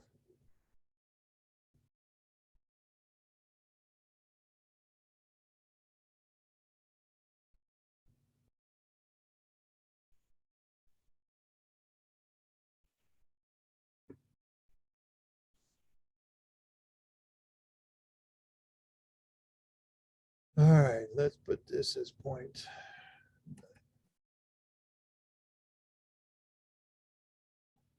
Now, If you go, no, when you go down and hit enter and assign, then in the command lane, it asks you, do you want, yep, okay, enter latitude in decimal degrees, yes. All right, so our latitude was 39.281426. Longitude was minus 77, 96, 42, 74.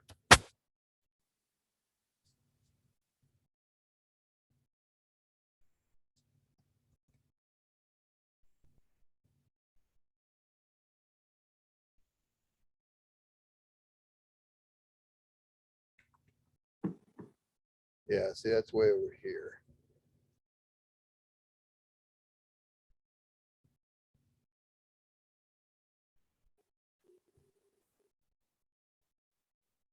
Wait a minute, let me try something for a second.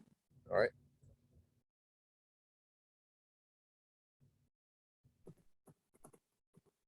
Yeah, okay. The shots that I took with my GPS are on state plane. This is the base station that I set. Okay. So we could Well, let's we do could this. we could Let's do, list those points and then do a rotation, do a well, translation.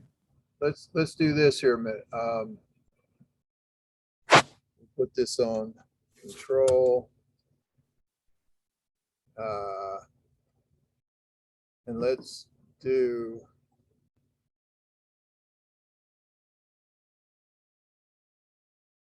No, I thought we'd be able to pick it by a window to. Well, you could do the draw range of 1 to 100. You wouldn't have the base station then, but you'd have all the points that I shot in correspond to those corners on the plat.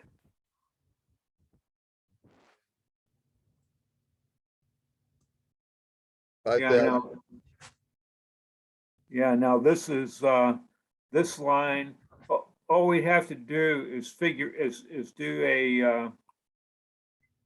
oh, what do you there's a thing that you can go in and do rotating a deed to Yeah. what you found on the field. All you'd be rotating the plat to this, and then just bring all that stuff over. Yeah. All right. So these points are on state plane, right? Yeah. Okay. Now, are any of these points the same as any of those points? Yeah. All of these are corresponding to some of those points. And even these are points that I set that should be on there. So we should be able to take these, and I can almost tell you what they are. What's all this? Oh, okay. Huh.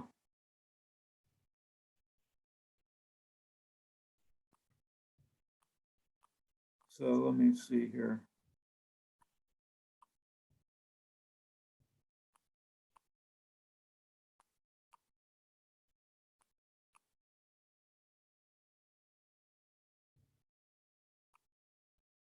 We do an inverse here. Inverse from 2 to 12. Oh, Yeah, there you go. 2 to 12. That's 501.334.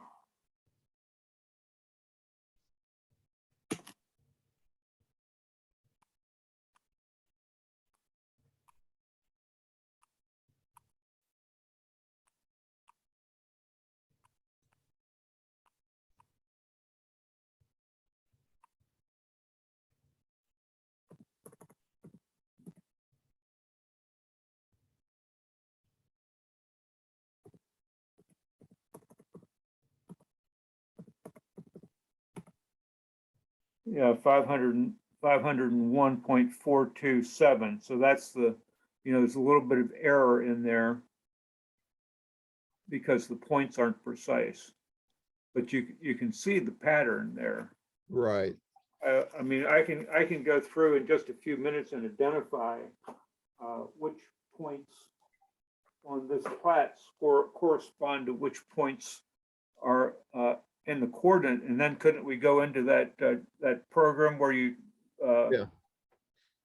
you want to try Yeah. that? Yeah. We could do the that deed resolution, or we could even just do a simple line. Rotation translation. Yeah, it would, yeah, just the align command, which is what deed correlation does. It does the same thing. So Let me check this distance for a second. That's 961,292. 961.292, and that's from point number 1004 to 725.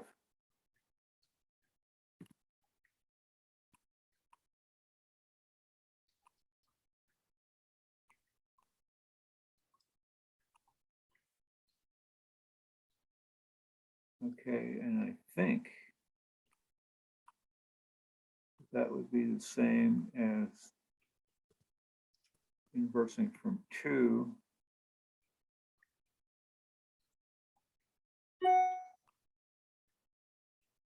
6, maybe. Nope.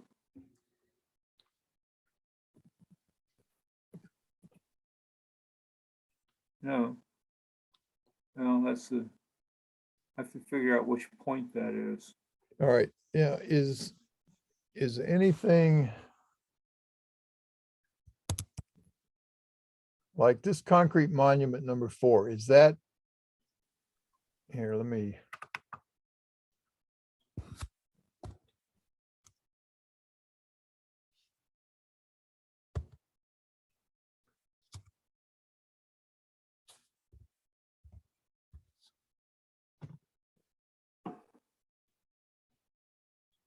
Oh, wow, that's pretty cool. So are any of these points exactly the ones you held, like this number 4? Would it be? No, number 4 is that one, I believe. 1009. Yeah, the number 2 is that one. Number 1 is 1000. Number 3 is 108. Number 12 is 1044. Number 15 is 200. Number 6 is 827. Number 4 is 1009. Okay, do any of them match exactly? Well, you know, it's a survey. They're not going to be perfect. Right, that's, all right, I'm gonna copy.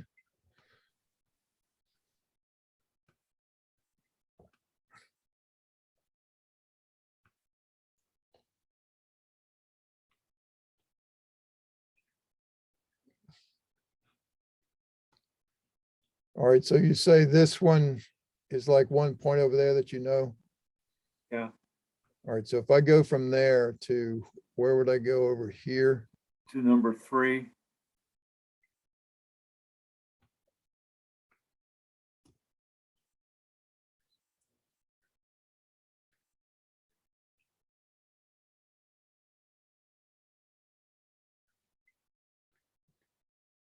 All right, So you see, it's not perfect, but it's pretty close. right. I just was wondering, now we matched exactly on number 3.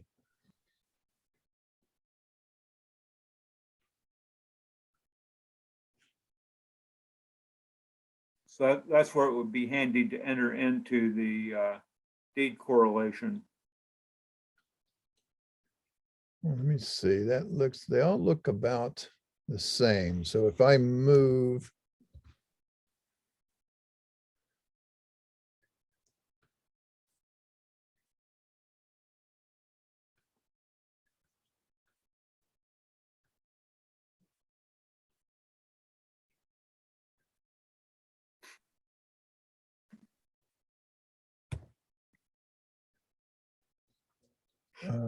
base point, oh, shoot. Previous from there to there.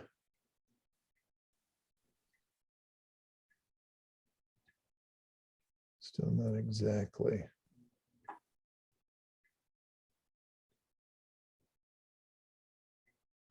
And what did you copy there? Just the lines? Yeah, but why did these 2 points come with it? That I don't know.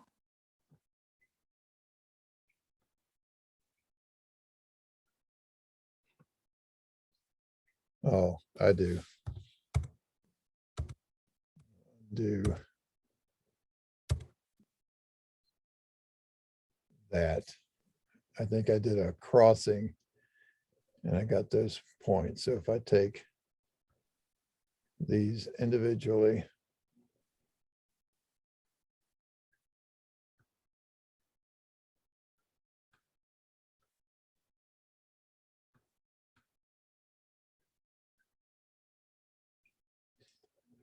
all right, now let's copy those from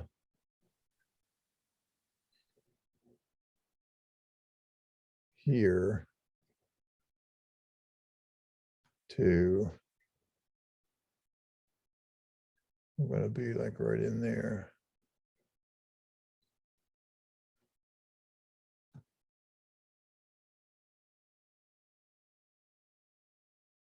All right, so that one's dead on.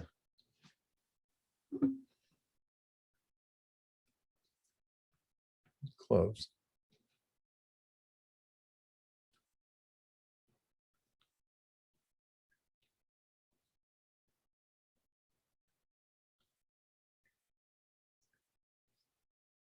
See, what I would like to do is we can figure out this point-to-point correlation, and it can tell us the best alignment. Yeah.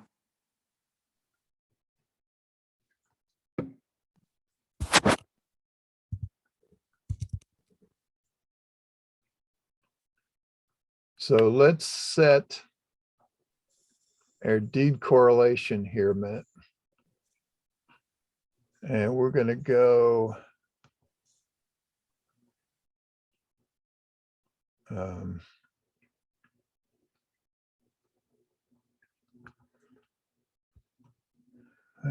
we'll call it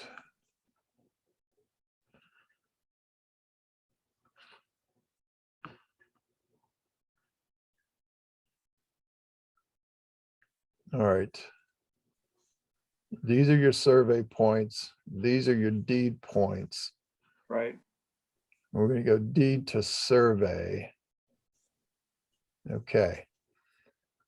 So let's add a point. Survey point. Whoops. Oh, crap. Let's see here.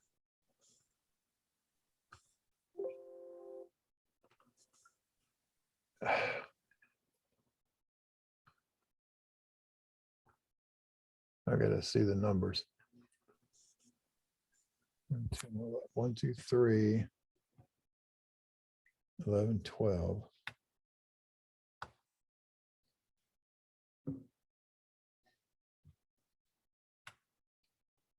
That's 10, 9. Okay.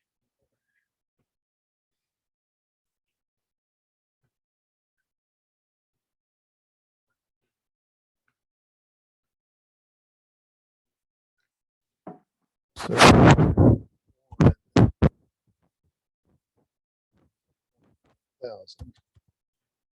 No, that's 104, isn't it?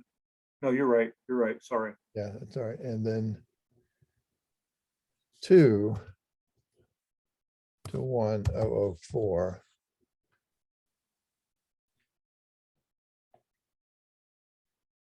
And 3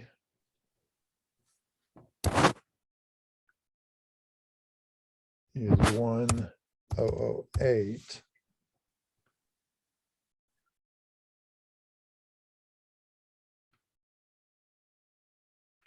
Eleven is 1002.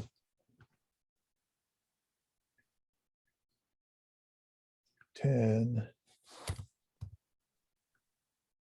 is 1001. 9 is 999.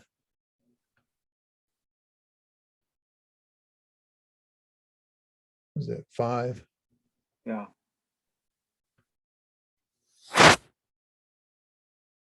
838.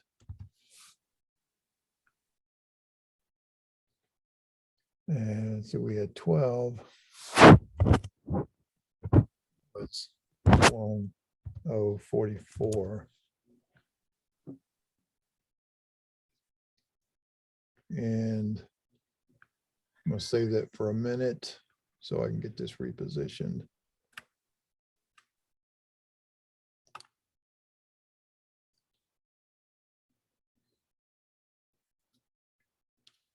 Oh, that was 845. All right. So that's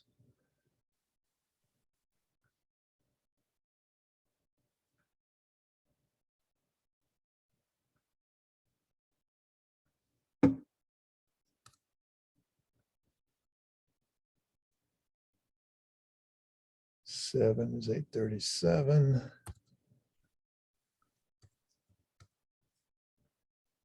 Six is 826. Is that? Yeah, right.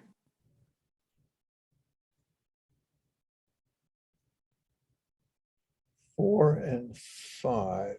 Four. Would be, what is that? 1009. Yes, And then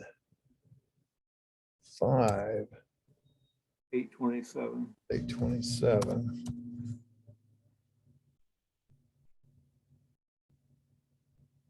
Let's see.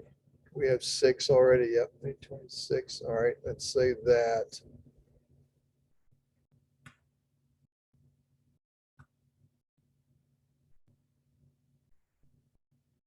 So 13. It's 200.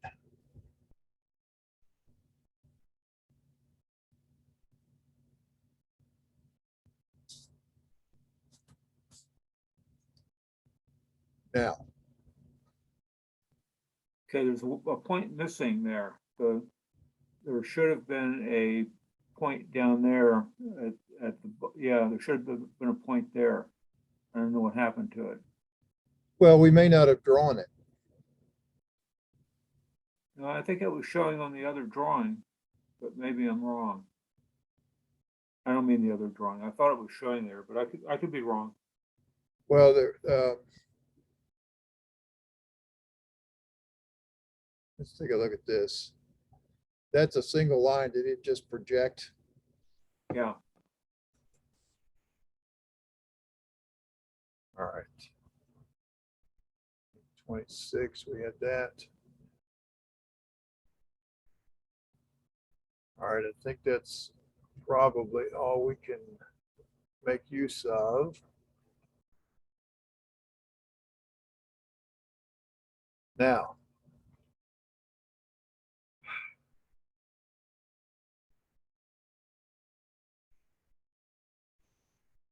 let's see what layer.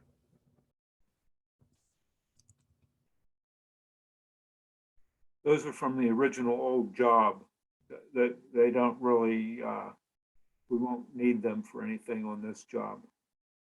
Well, what I'm thinking is if we transform all of this into this space Yeah, over here, then that's going to be moving anything that's over here into this interstate plane, yeah, and it'll change all of the coordinates that we choose to move with it as well. Now I'm going to change these all to be on control.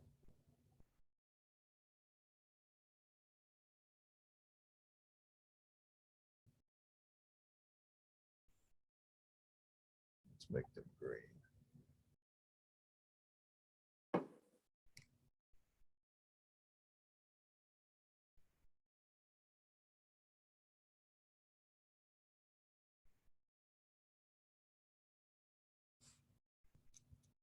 All right, so now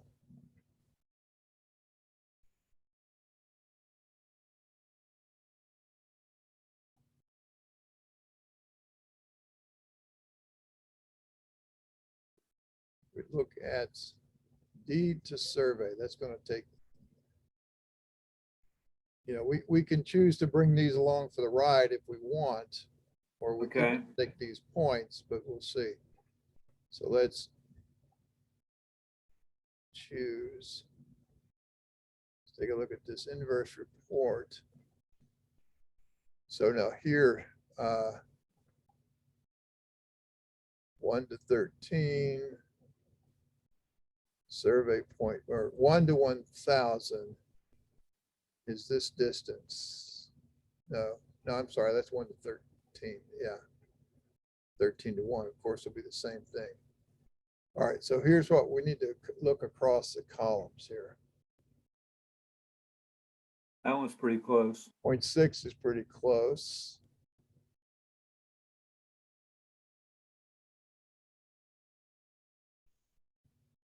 They're all fairly good. 0.11 is good.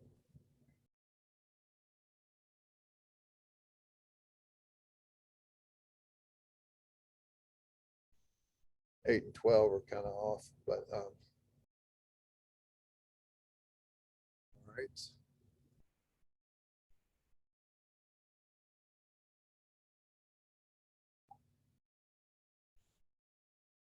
We held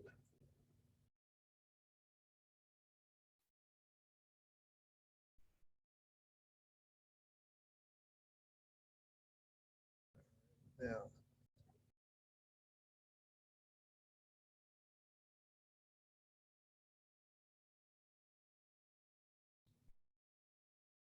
Let's see, we saw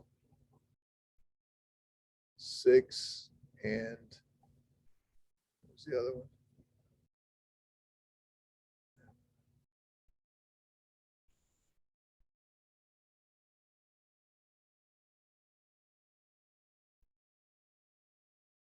Eleven.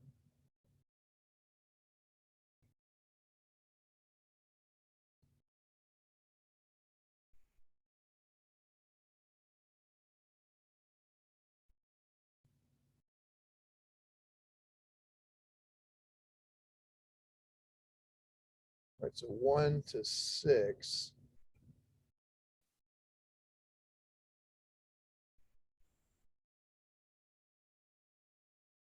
That's not what I wanted to.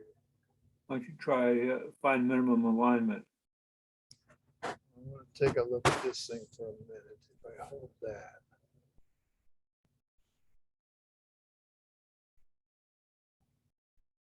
What?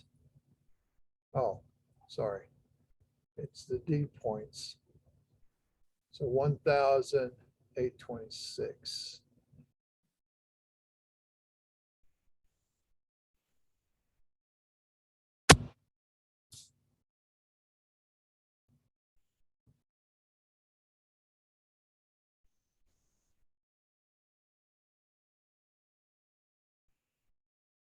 So 0.166.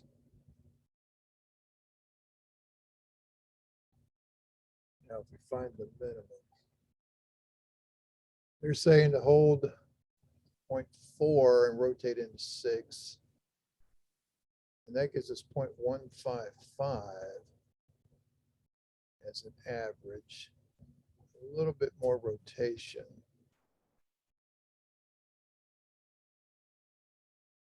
155. We said 1,000 to 826.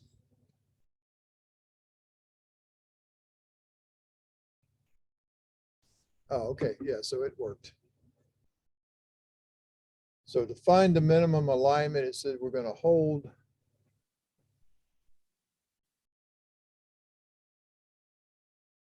1,009. And we're going to rotate toward 826. Now,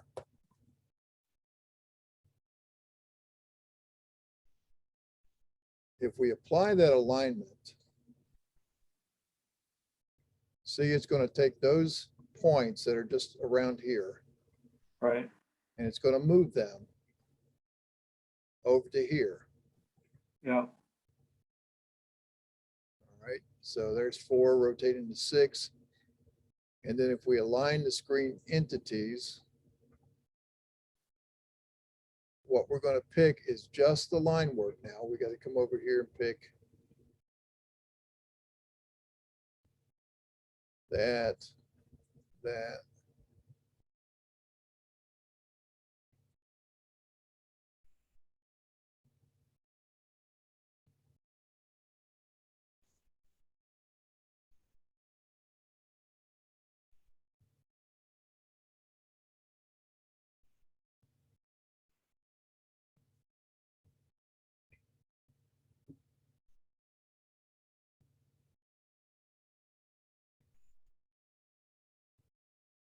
Okay.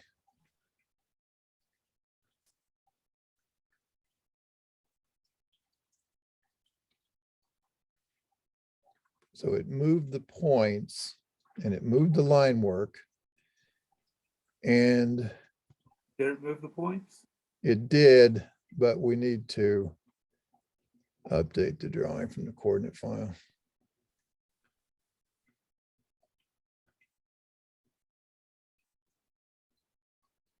Okay, you're still in a split screen there. Is that what's going on? Yeah, but what is?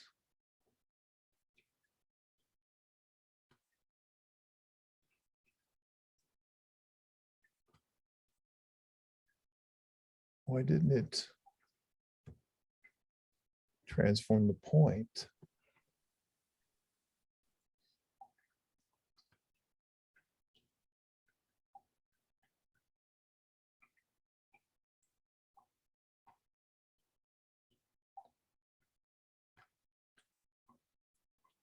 See, that's not indicating that it's been moved.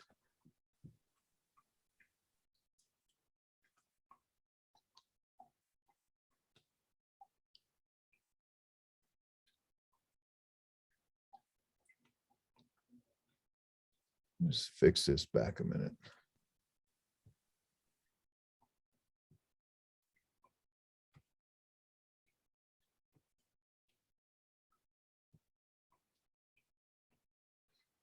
All right, now.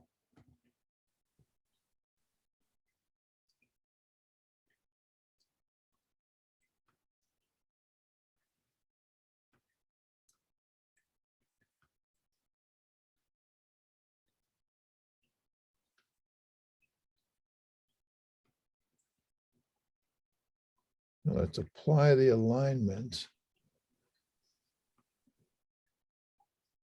And that's the points that it's going to align from there to there, from there to there. Align screen entities. Select objects to align points excluded.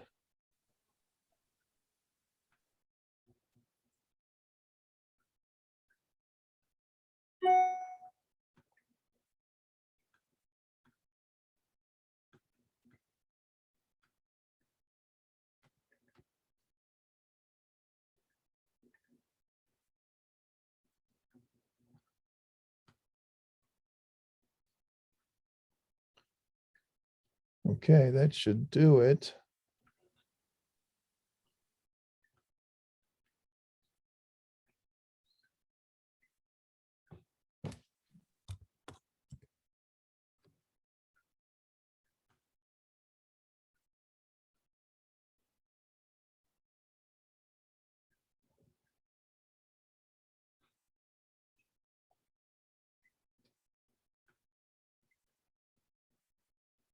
I wonder something here a minute.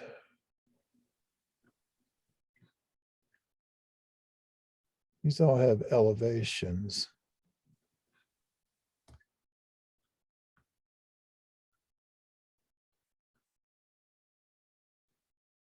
Ah,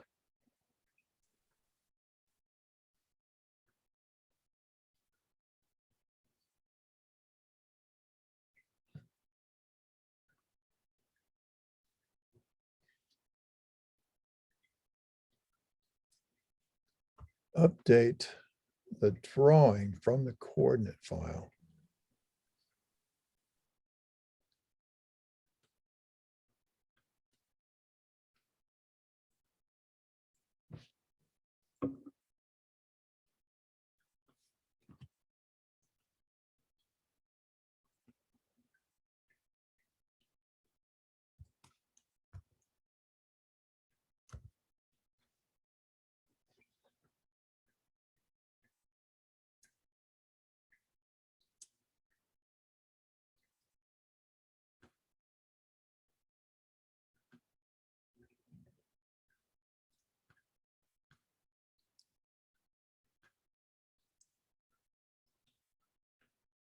What's going on?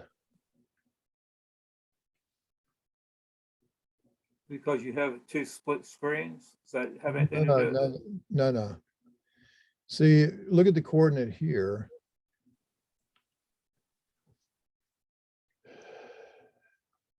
82, 81, 26, 84. 21, 20. Oh, see, they're showing the same. Well, that may be something going on with that.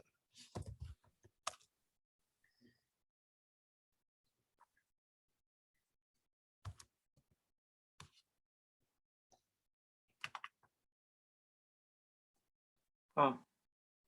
Weird.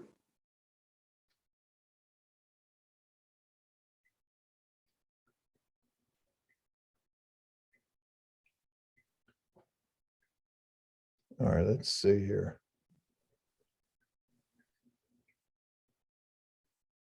1004.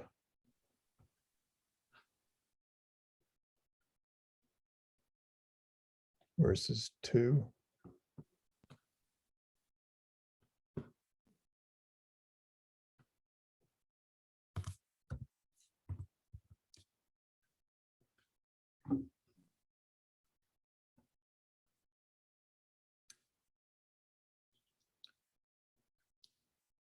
Yeah, see, those should be,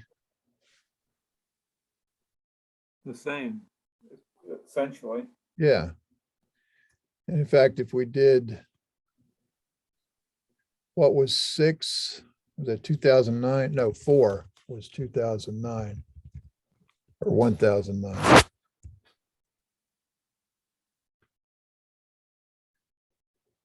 370, 601. They're exactly right. Okay, we'll do an inverse between them just for laughs. Well, 4, 1009. Yep. So why aren't they? Why aren't they showing up then? You do the REA? Yeah, I did that. If I update the drawing from the coordinate file.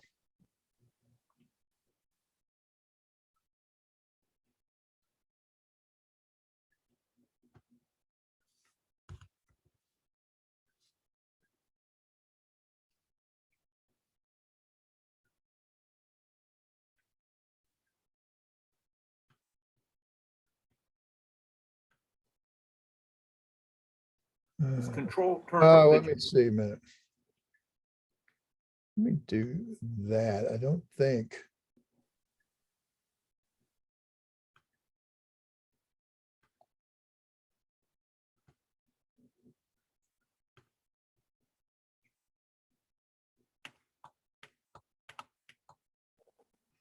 Let's see. This stuff should have moved also. Well, there are lines that move. I mean, there are lines there now that we didn't draw. Well, that was just that copy. Oh yeah, okay, you're right. So what we should do is if we, I'm going to copy this again, and we went from 1009, which was 0.4, which is right here. Yeah. And then we rotate it into 6, which was 826. All right, so we go from here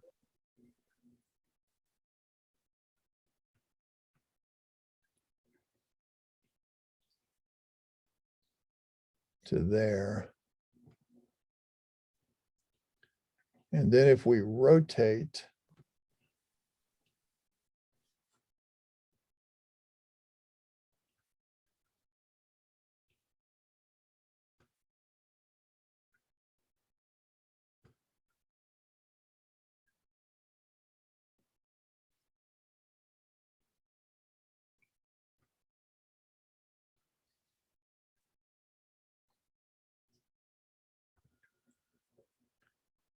these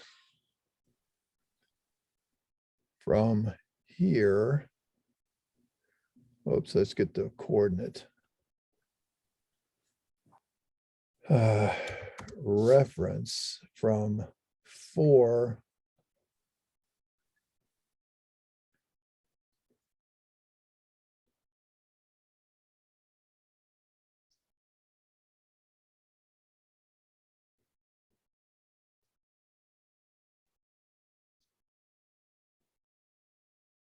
into 6. All right. So now the lines are there.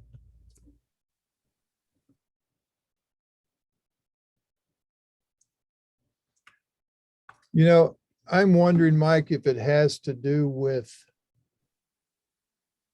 these points being, remember we copied them from the last time, from the other drawing? Yeah, I think that's what's going on. Because they're staying as the block. Of course, it's recognizing the block and it's putting the right coordinate in now. So you see that coordinate. Now, if I just draw a line here and I go from, see, when I picked on that point, it snapped way back over there. So that's probably what's going on. So if I just redraw these,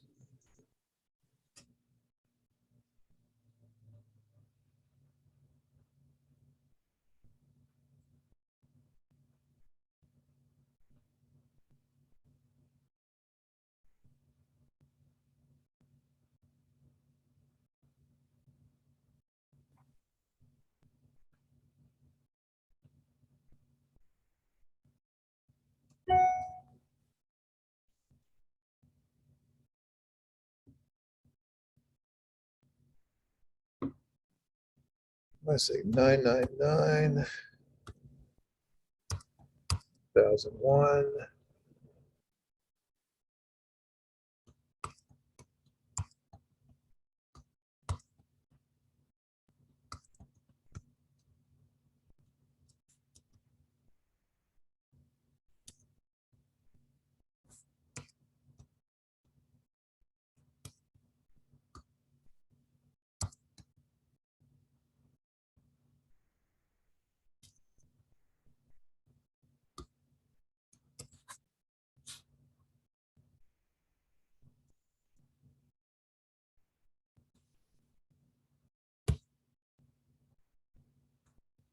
Yeah, okay.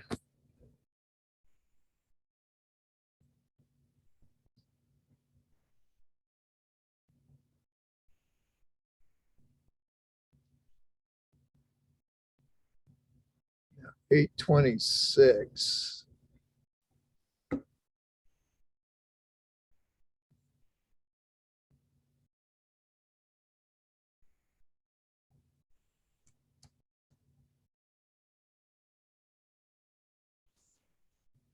All right, so 826 did not update.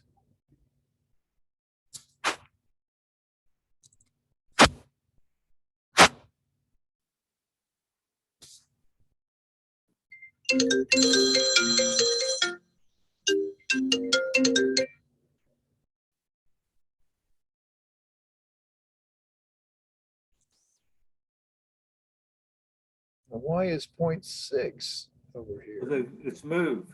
I think they've all moved now. See if there's, that other drawing is still there. Oh, I see what you're right. I think we did that and now.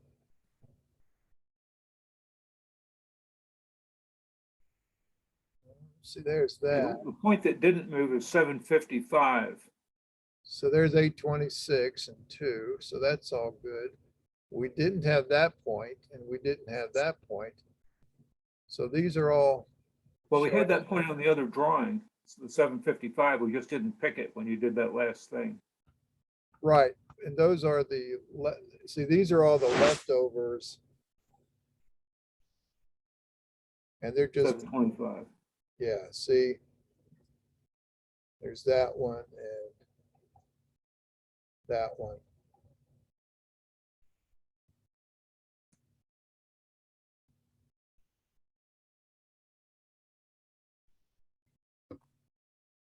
Let's do this. Let's just say points.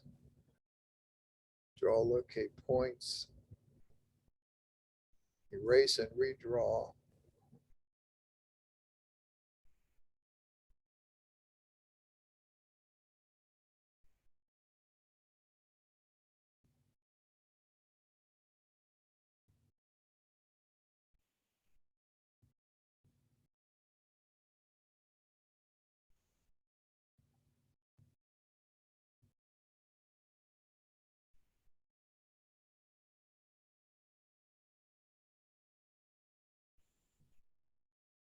You know what's going on, Mike?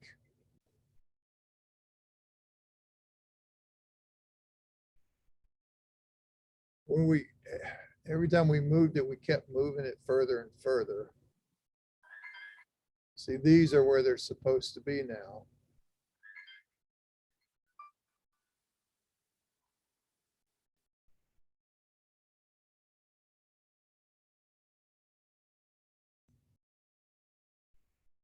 What's supposed to be?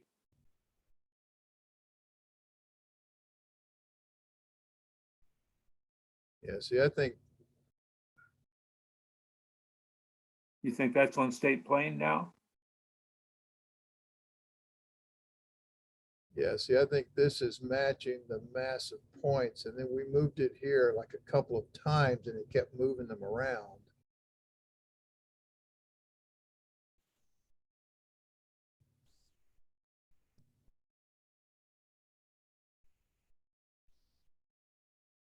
Oh, boy.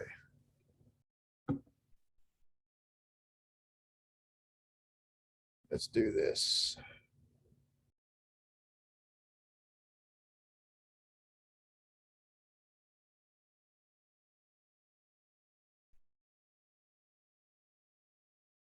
We have point history on, yes.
All right, let's go back to the last saved version here minutes.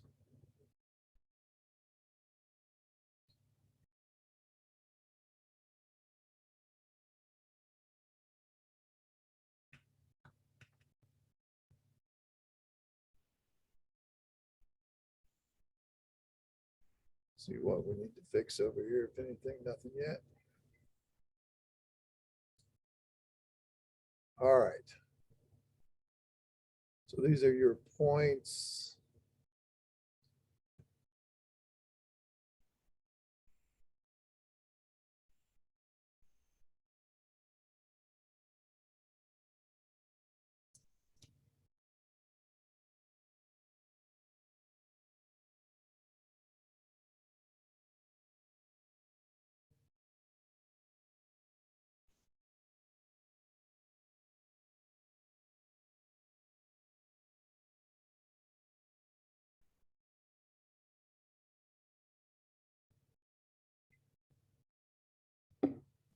All right. Now,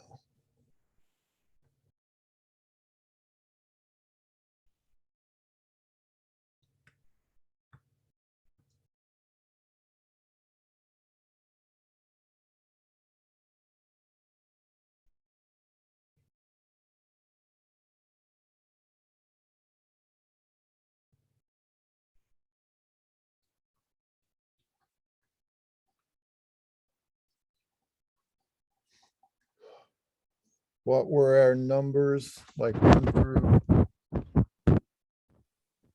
Which numbers? The ones that were on state plane? 1 through, well,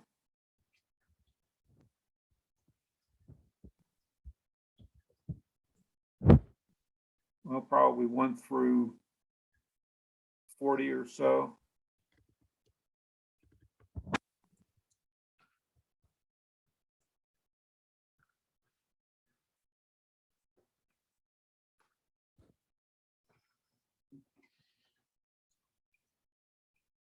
Okay, 1 through 13. Okay. Yeah, 1 through 13, and then 5,000, 203. 5,003.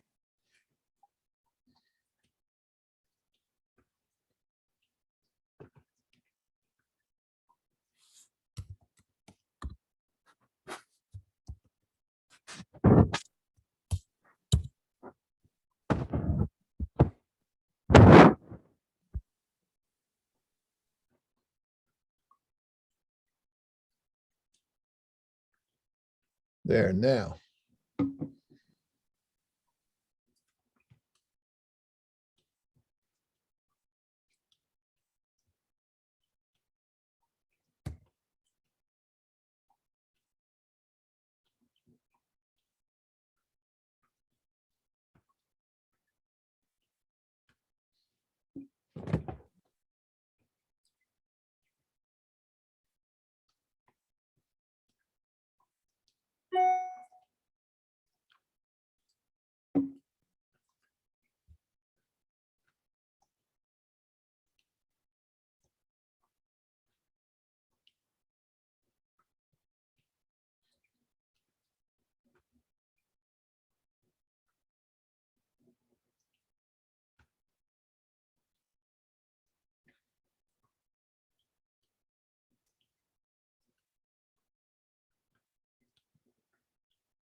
All right, so those points.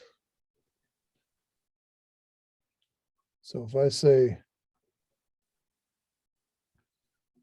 from 999, see where it's coming from Yeah, is where it's supposed to be. Why did it not update the screen?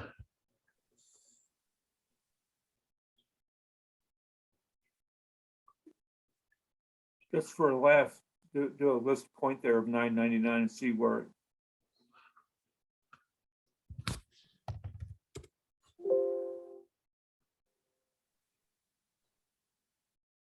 Well, let's see, what I was don't it? mean a list, I mean draw on the screen.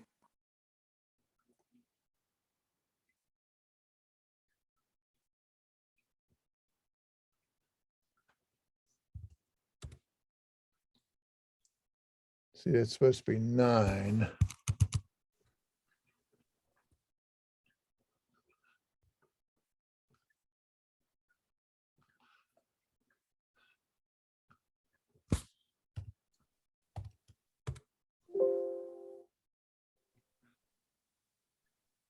Yeah, that wasn't the exact one. 4 was the exact one, and that was 1009.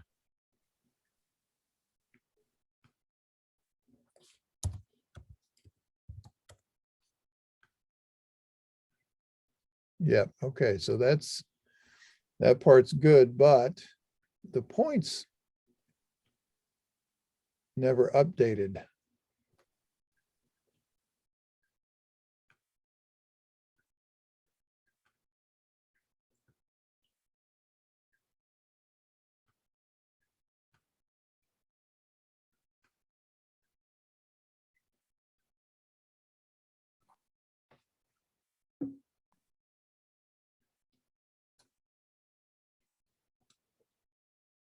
What the I think heck? I think they did just update. Go back to that other drawing for a second.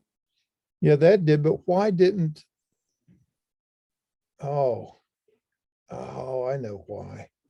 We didn't tell it to, Yeah, these are the only ones that we told to transform. right? And they ended up with elevations. Yeah, so these over here are your, Yeah, we don't need those, so we can just leave them there. okay.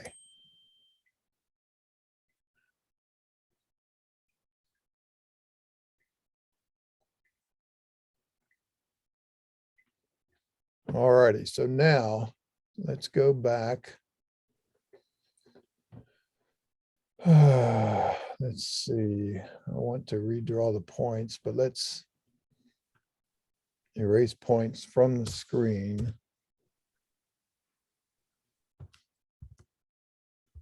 Oh.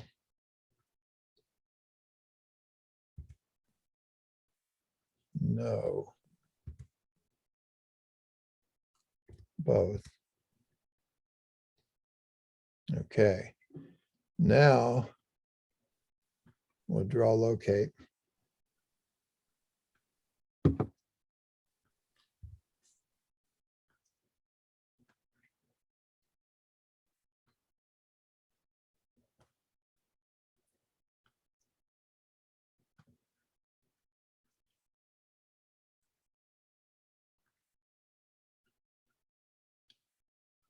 Of course, I forgot what they were now. And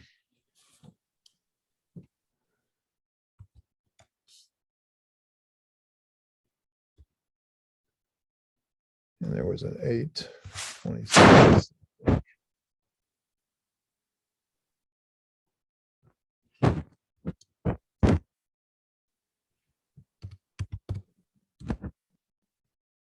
Oh, 828 somewhere else. There's 1,000, I think.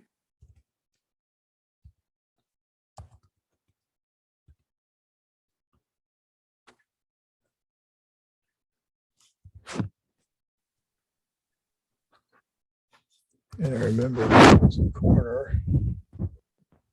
There's 0.200. 0.725, I think it was. Yeah, but that's the one that was on that tail end, wasn't it? No, that was down, it was on that extended line There. from one of, yeah, right. But we didn't bring it along for the ride. We had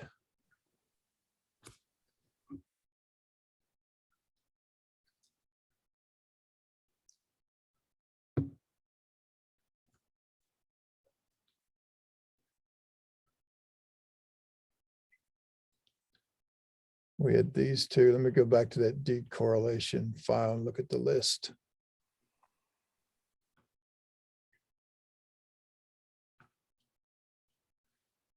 All right, there's 1,000, there's a 200, which is there. 837 and 827, 999, 838. All right, 837, 838, 999. 26, 27, so 37 to 838, 839, 837, 838, 999.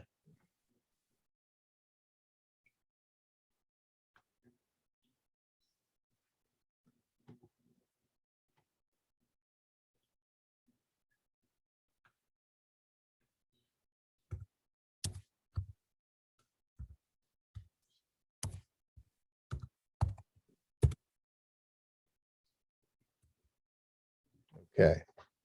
Well, I've still got this one.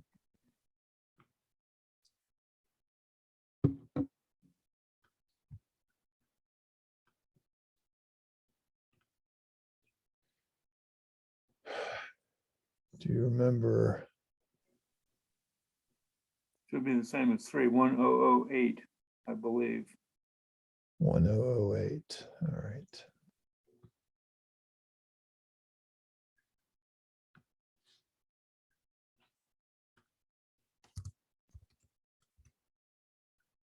Okay.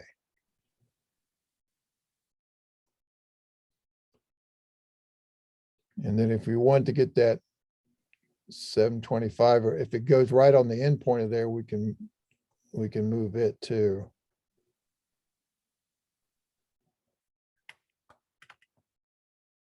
What's the, oh, that's that one that we, that's 725.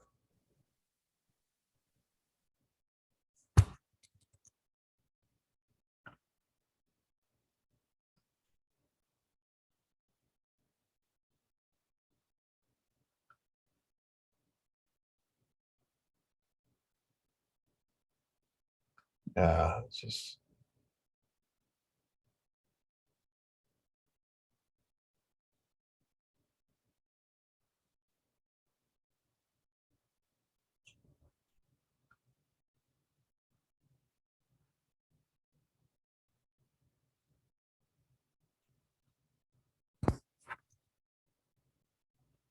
Now,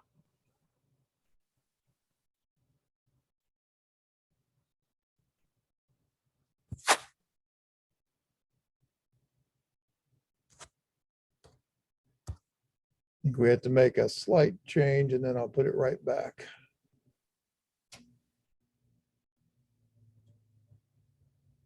All right, there we go.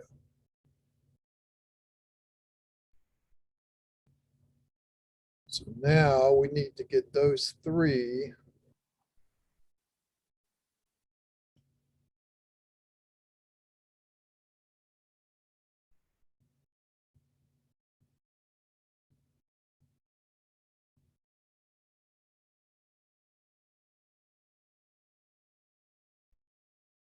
Ten, 44, 200, 725.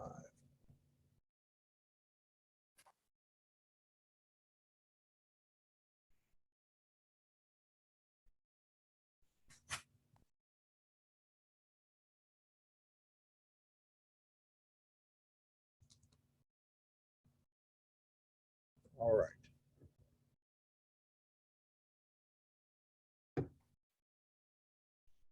So I think we're in good shape now, except we got to reposition this. Oh, we do need to, we no longer need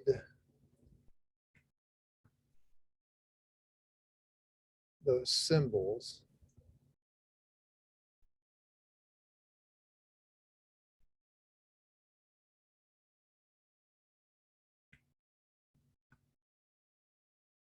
Okay.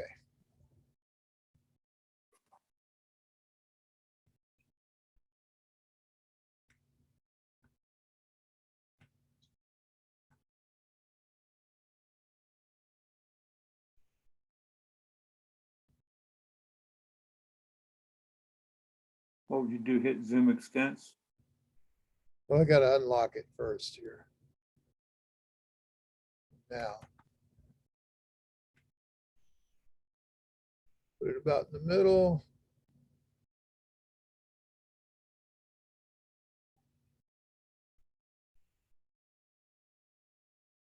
Select it. Standard scale.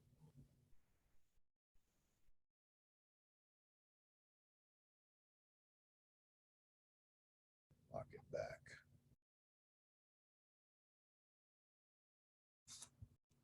Okay.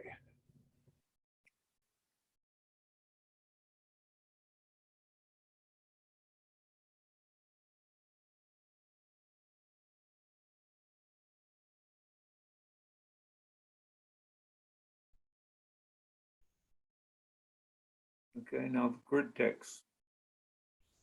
What's that? Grid text is where we were heading. Yep. Okie doke. So we'll save this. We'll come back to here. And we're going to put our grid in. Let's try one more thing beforehand. Let's draw locate that point. Or let me not, we don't need to, let's see.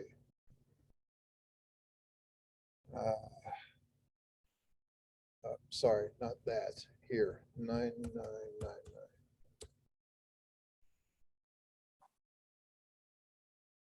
What happened? Oh, we undid the history. So let's draw locate by latitude, decimal degrees. That was 39, 28, 14, 26. Longitude was -77, 96, 4274.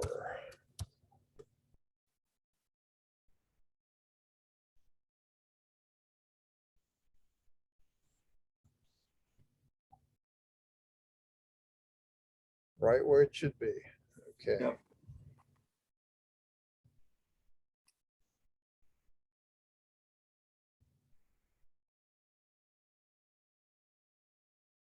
Got to update that.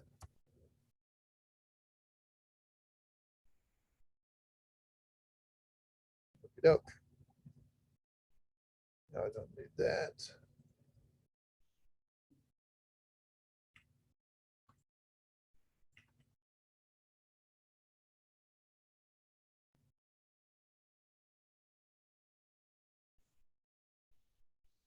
Okie doke. Now on the grid.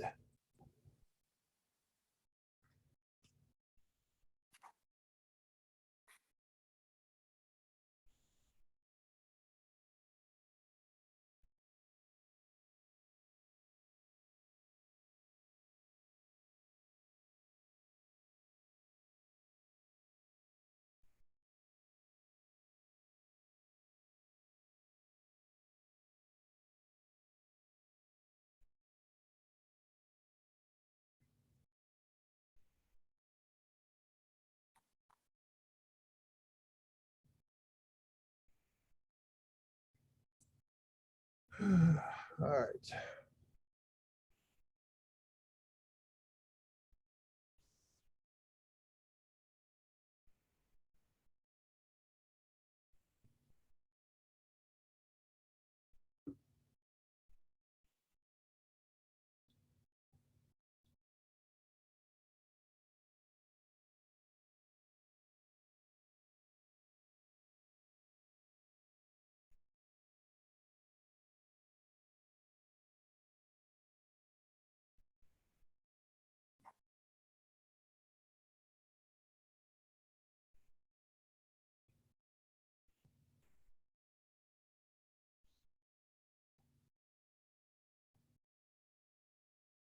So that's a little tight on the spacing. That was what, 200 feet?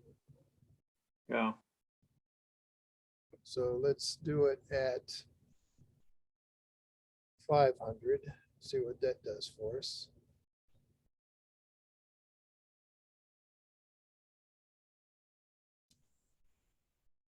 then let's see if it's going to erase the other ones. Let's see.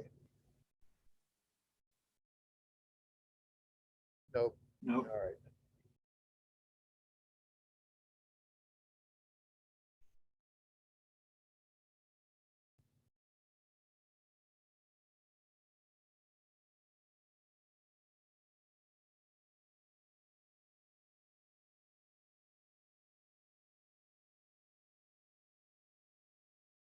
So that'll give us 1, 2, 3, 4.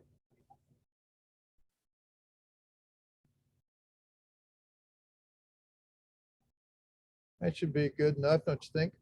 Oh, yeah. We only need two. All right, so we'll take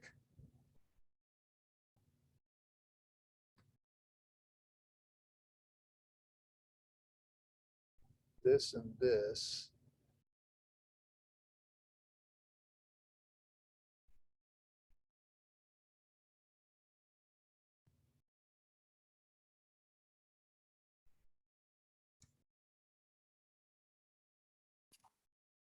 And you're holding down the shift key to do that?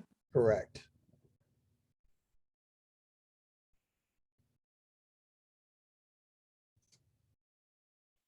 Now, is that going to be too close to the line when I dimension it? Well, we'll adjust them here in a sec. Okay.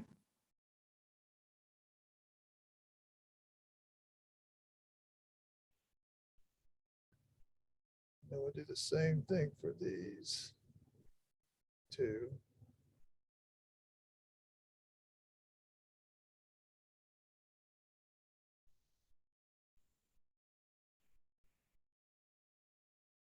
Yeah.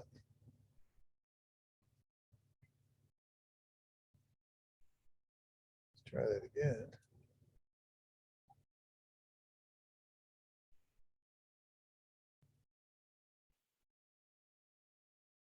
Oh man, I was I was holding down the enter key, not the shift key.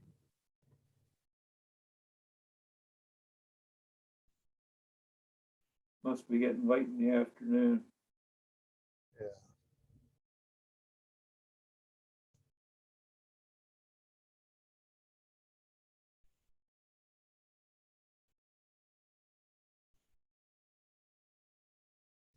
All right, now let's come over to here.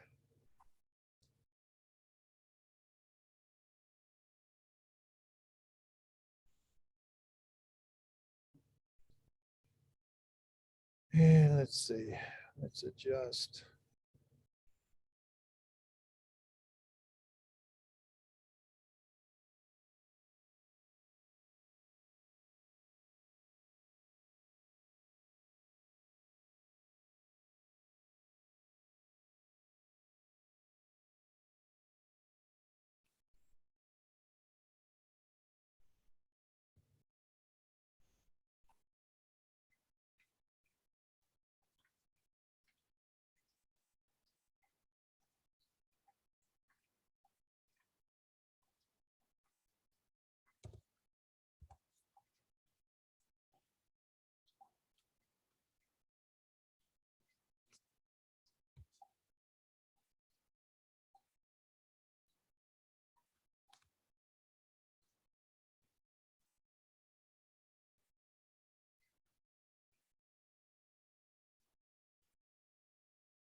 All right, now.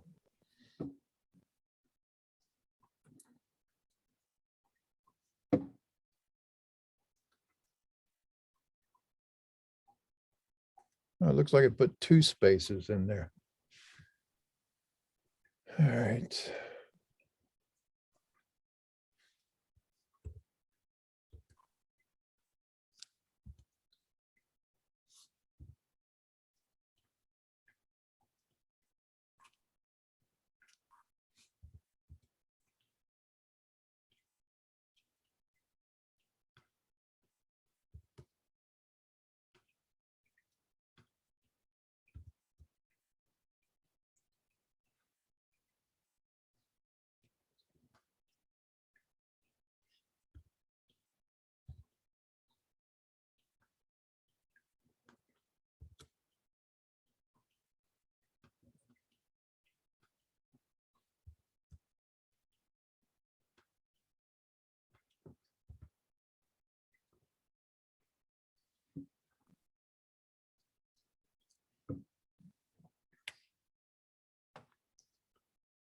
All right, let's get these guys.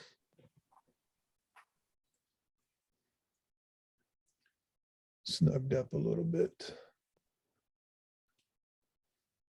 And we'll take these guys to the bottom.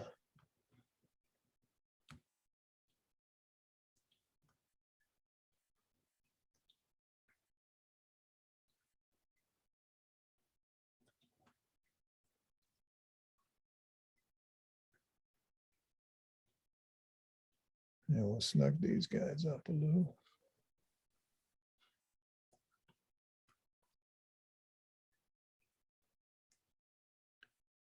And leave these guys at the top.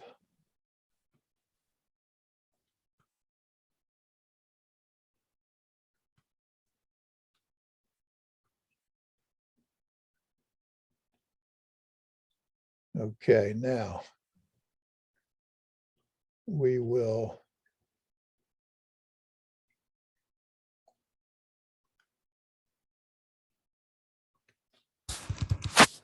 do a change space, copy.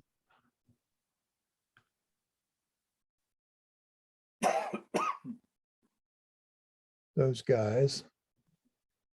Now we're back in paper space. And we'll take those and move from here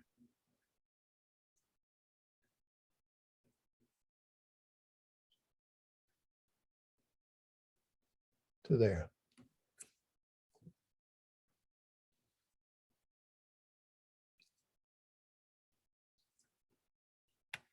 Okay, and then if you need to adjust those, you can slide them around. Okay. You have time to do the location inset? Yep, let's do that. Let's save this. And let's take that is just a single PDF. We'll take it out and let's go back to, was it this one?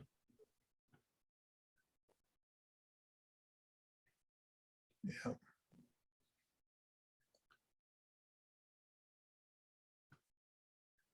Well, that isn't where, that isn't. No, line.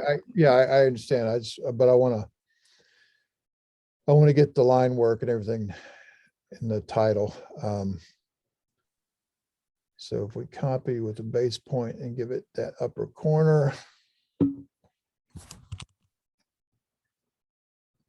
Don't need that anymore. Let's paste to there. All right, it's going to be a little too big. Nope. And that'll be about perfect, except we need to get this guy out from underneath it. Okay. So now this is a PDF reference. Okay, so we reference that PDF file, which we can see here.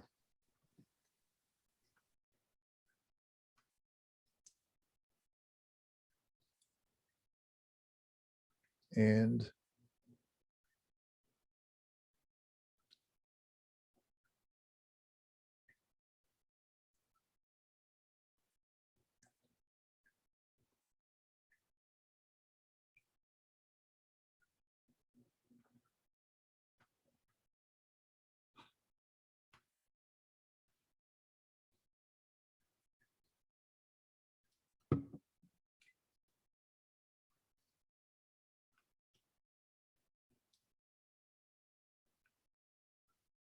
okay. Now we have a polyline. So that's our frame. And we'll reference in the PDF. once we get it. So let's save that.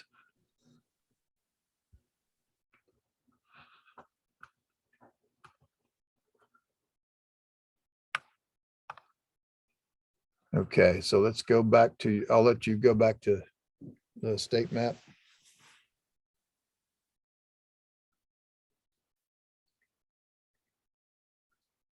Oh, that's it. Okay. By the way, I told you in my voicemail the other day, or my text the other day, that I had to leave by 5 today, but I no longer have to. That was for choir rehearsal, and the director is sick and it's so cold, he called it off. So we're good. Okay, well, I have to leave by 5, so, All right. Well, let's get this wrapped on this part and I'll leave the rest to you. okay. So let's close that off. Now, I think the last time we did it, we actually were able to print directly from the tax map. Yeah. I think the last time we did it from the tax map, not from the floodplain map. Yeah. Okay. Go wherever you want to go.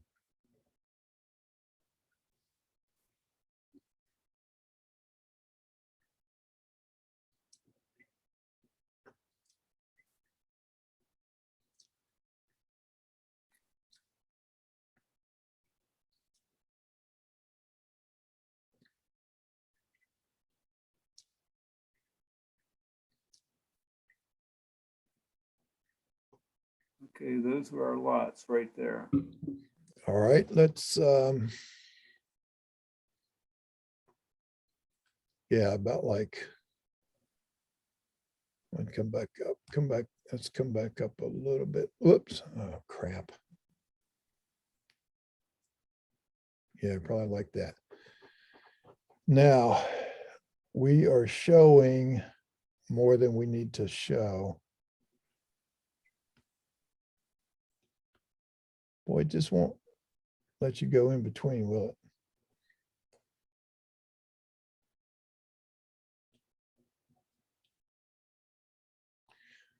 All right, so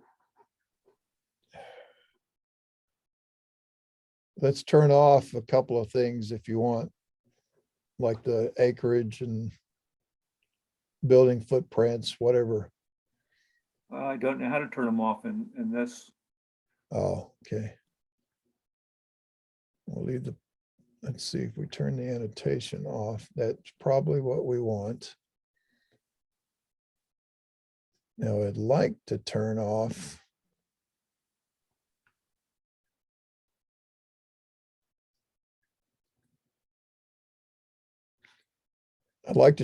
those white streets and these buildings. Let's see what we can get.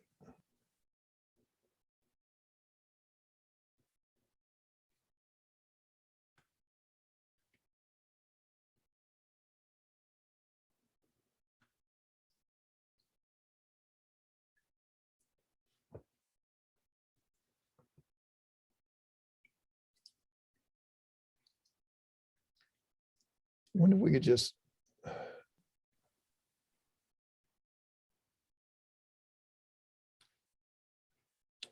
boy, I hate that.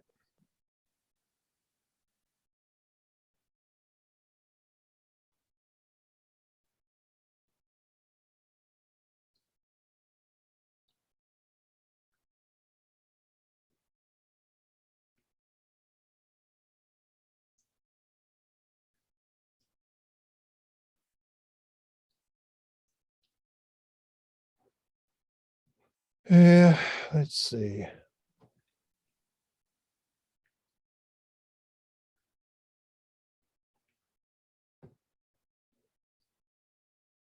So see, we're going to get these weird names, like the street names.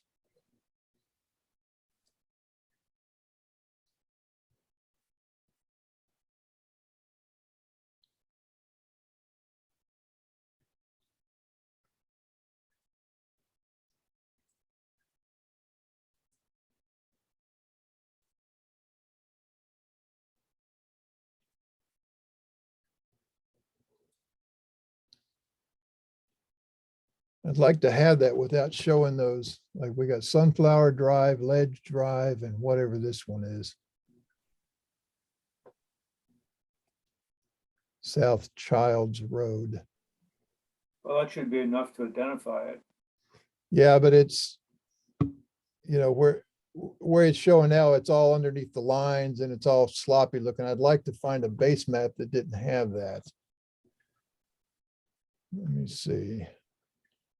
Yeah, it's still going to show that. Hybrid, I'm sure, is not what we want. Nope.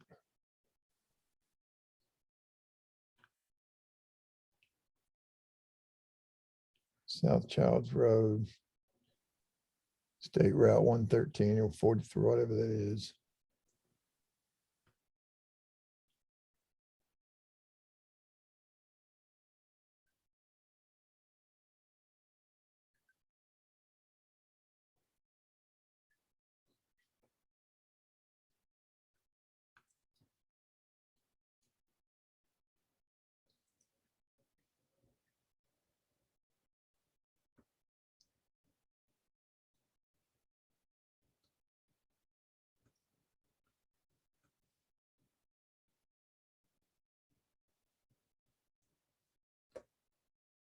All right, so South Childs Road, Ledge Drive, Sunflower Drive.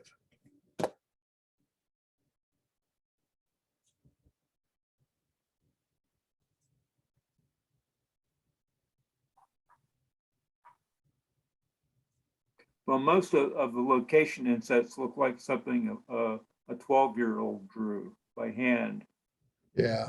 So, All right, so if we had just this, then we can trace over these things and make and highlight them and just would put in our text up here, here, and here, put site, and that'll be all we need. So here's where we need to, what did we do? We printed it. print. Yeah, there's a print over on the left-hand side over there, print.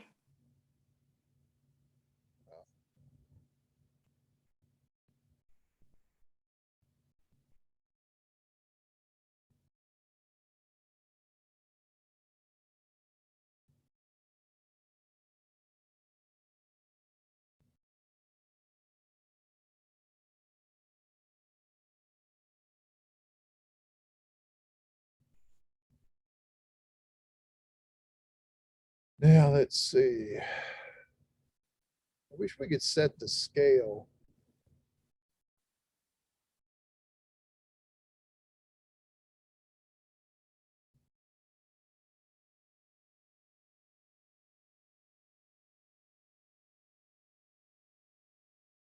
But oh well.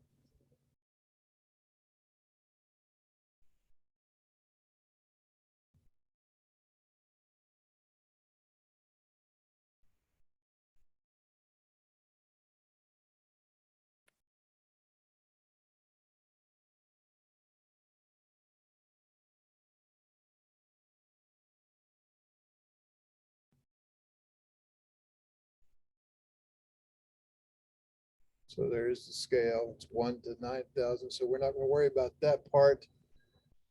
And we are going to now save as. Go ahead and find your folder and call it inset PDF or something.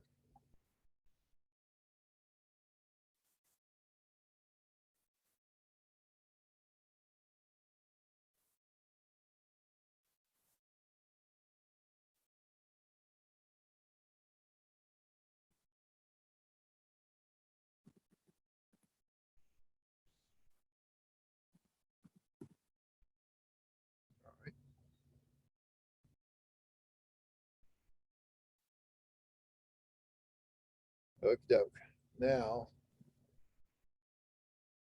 we should be able to close that.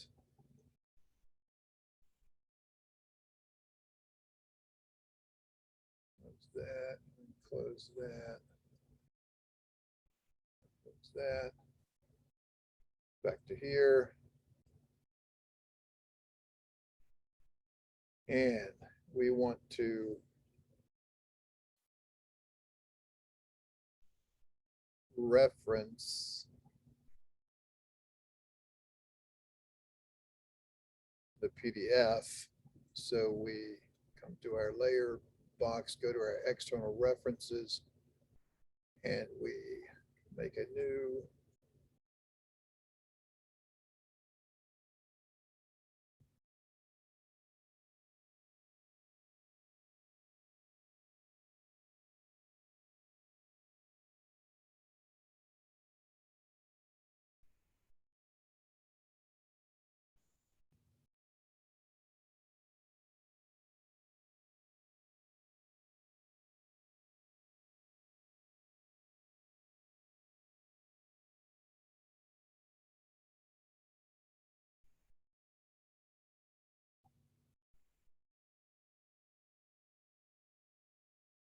okay.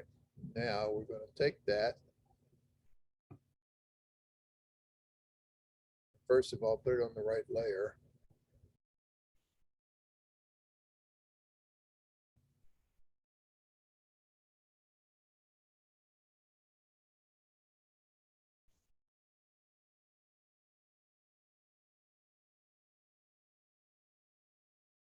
And we will move it.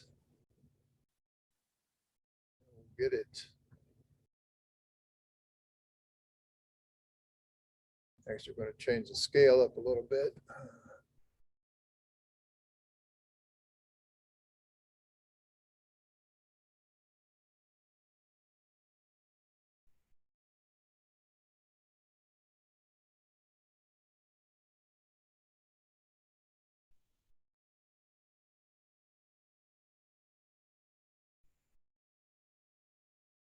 Let's see, let's make that.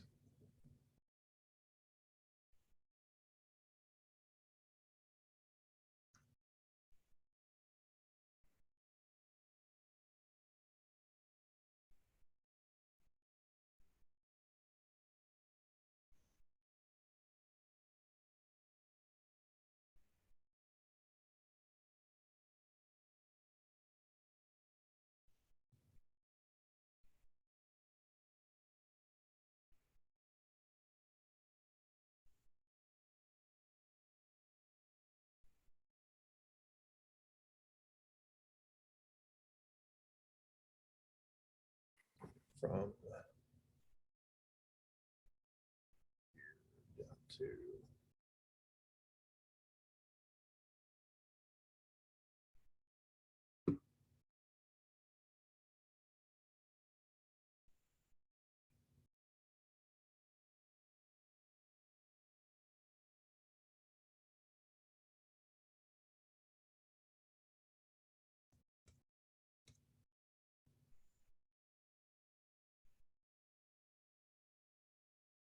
there we go. I wanted to get that cul-de-sac in now. We're going to clip it.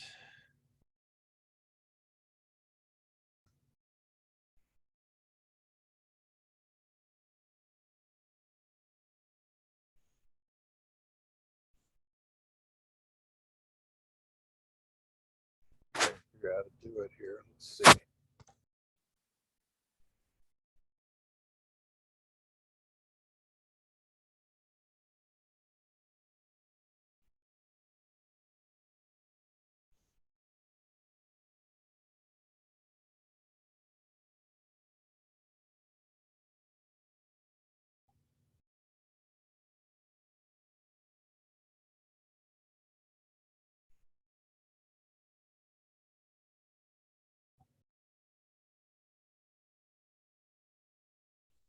It says show clipped is on.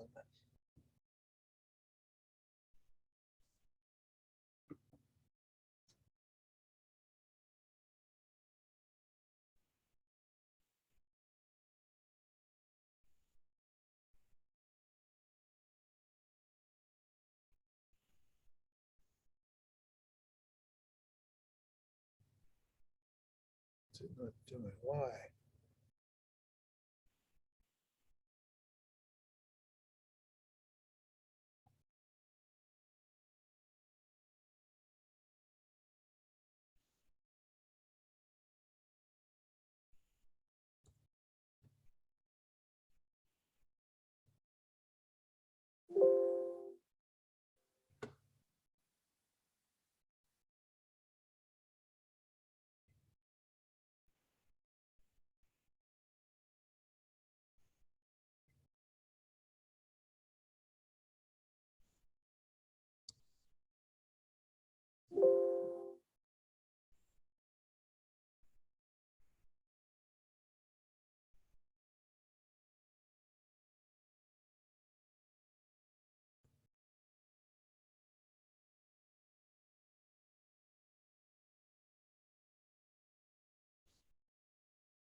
See, it's not letting me pick.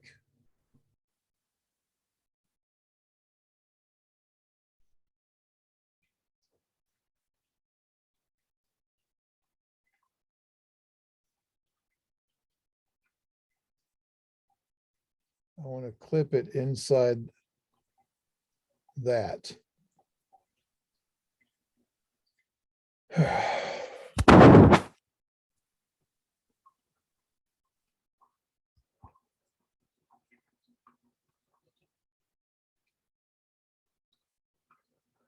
Let me try something here.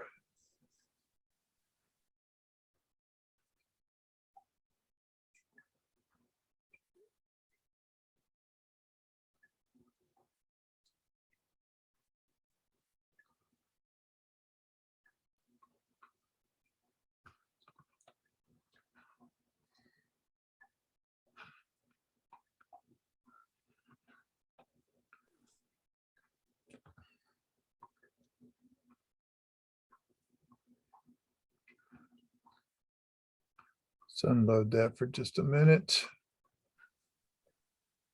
And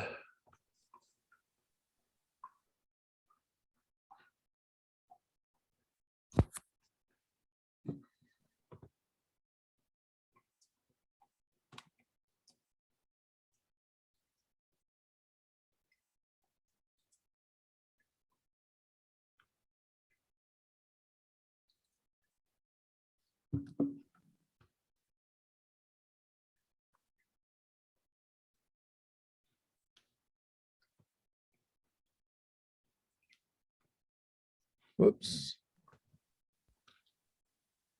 Let's go back here now.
Okay.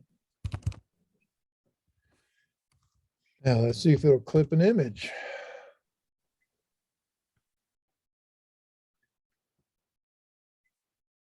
Damn it.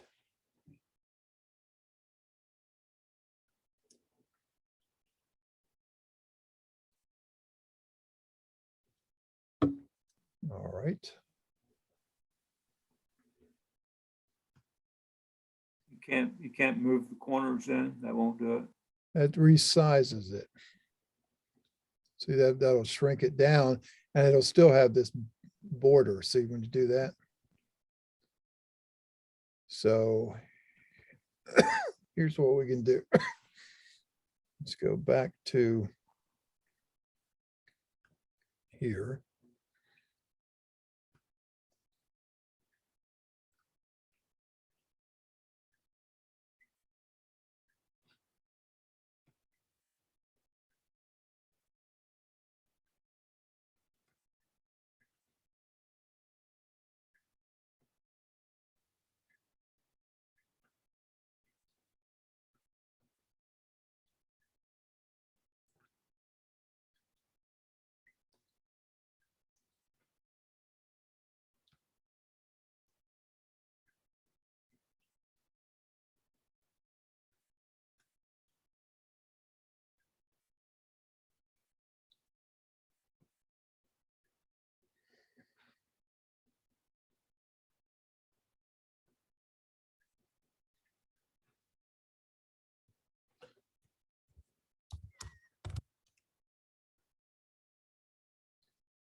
Let's go back to.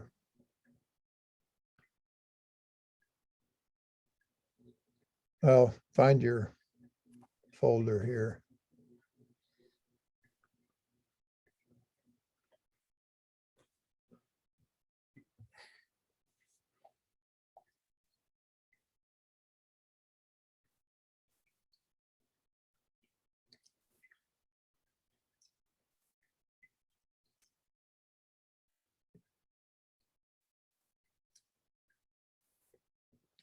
There you go, and just hit save.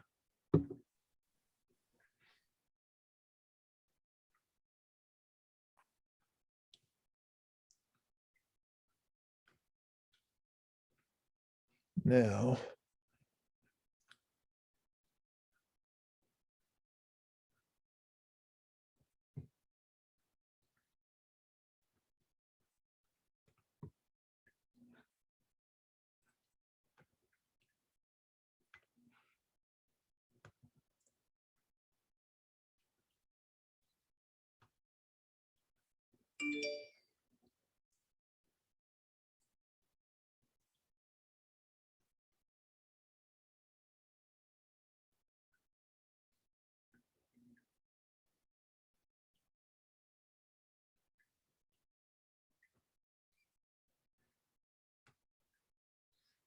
we'll take that, put it in the bottom.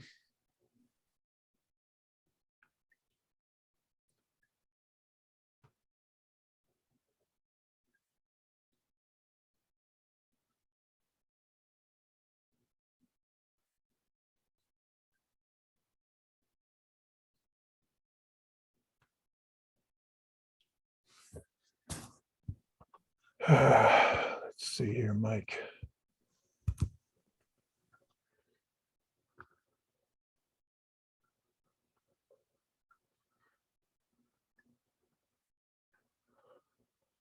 Yeah, okay, let's do this. I'm gonna move from there to there. And then we'll change this to match.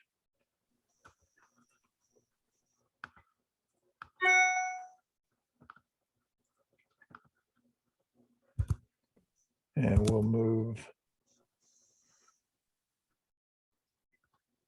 these guys up.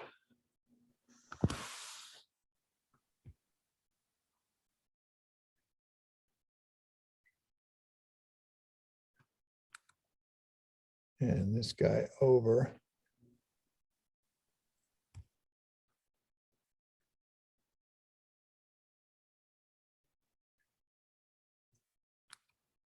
And up.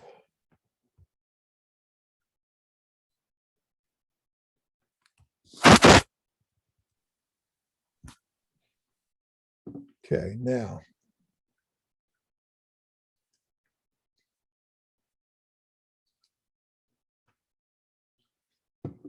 This needs to go.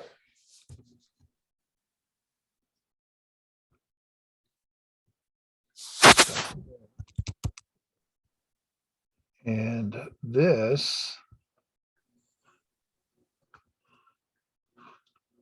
let's put it on image. Make sure it's in the back. There we go. And site will be down here. Did I get enough? Do you think, or do we need more? Oh, yeah. Yeah, no, that's good. All right. So now we'll just draw it right over top of that.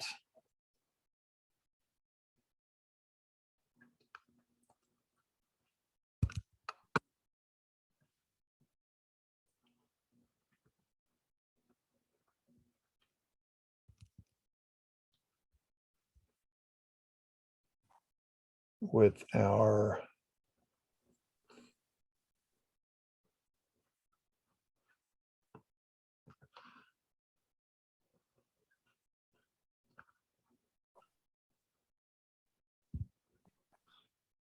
turn this off.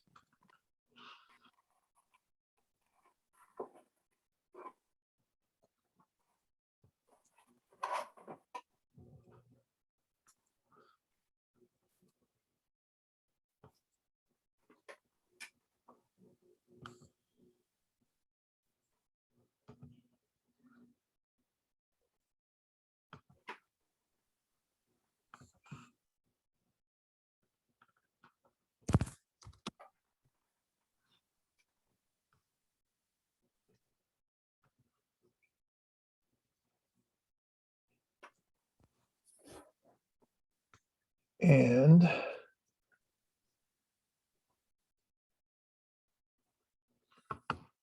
we will hatch that.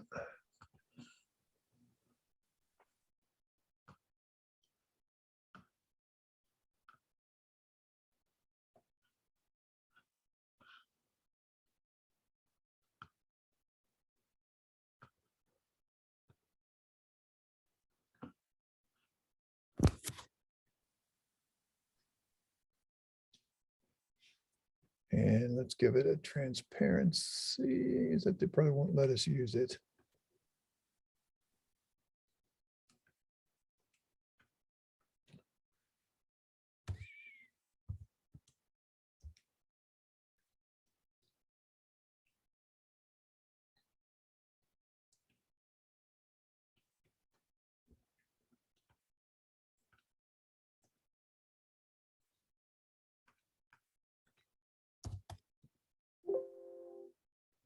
Ah.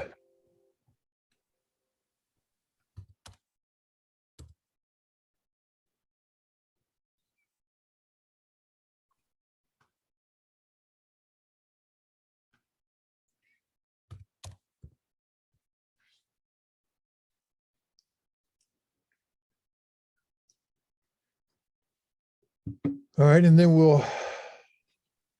Yeah, the block below that is part of the site too. Oh, okay.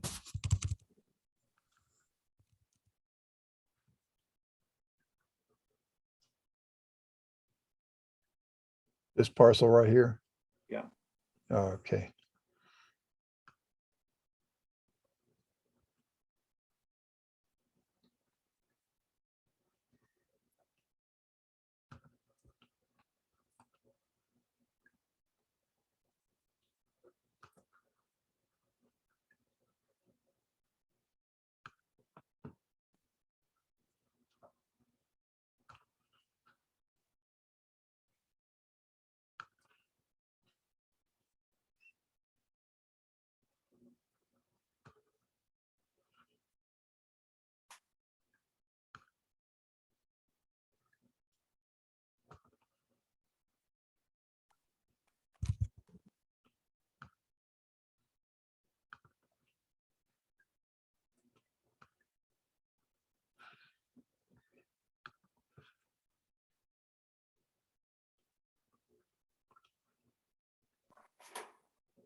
And my 5 o'clock person is here sending me texts. Where are you? Oh, gosh, it's after 5 already. All right.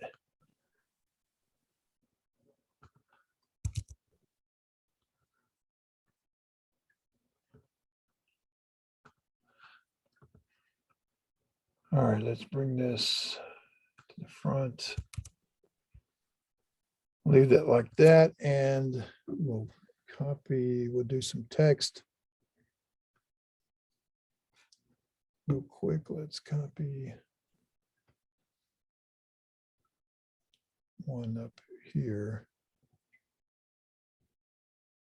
And we'll change its height.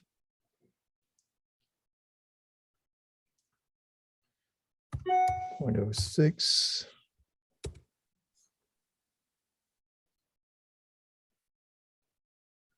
And we'll rotate it.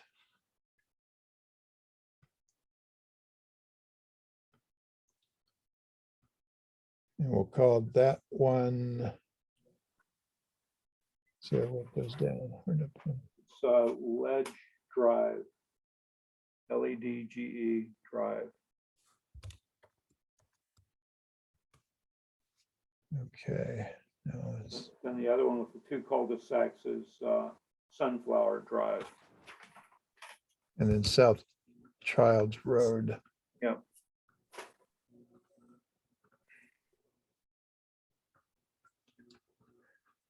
All right, so let's copy that one from there down to here.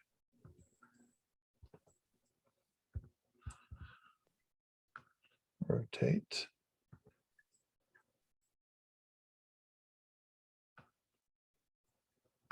Okay, I'm gonna have to go. They're down knocking on the door. Alrighty. I will put this thing right over here and rotate it into place. And then I'll let you make those edits. Okay, and Whoops. then I'll see how far I can get tomorrow morning. If I get stuck, I'll give you a holler. Yep. And let's see, let's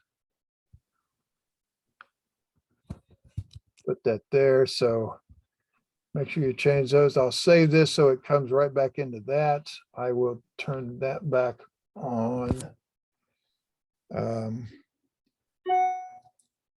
Was there any? I think that'll do. We'll take these two and detach them.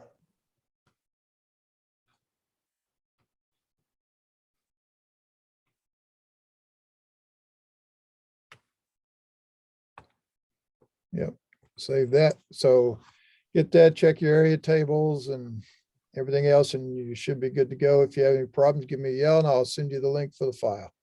Great, thanks. All right, take care Thank then. you very much. You You bet. too. Bye-bye.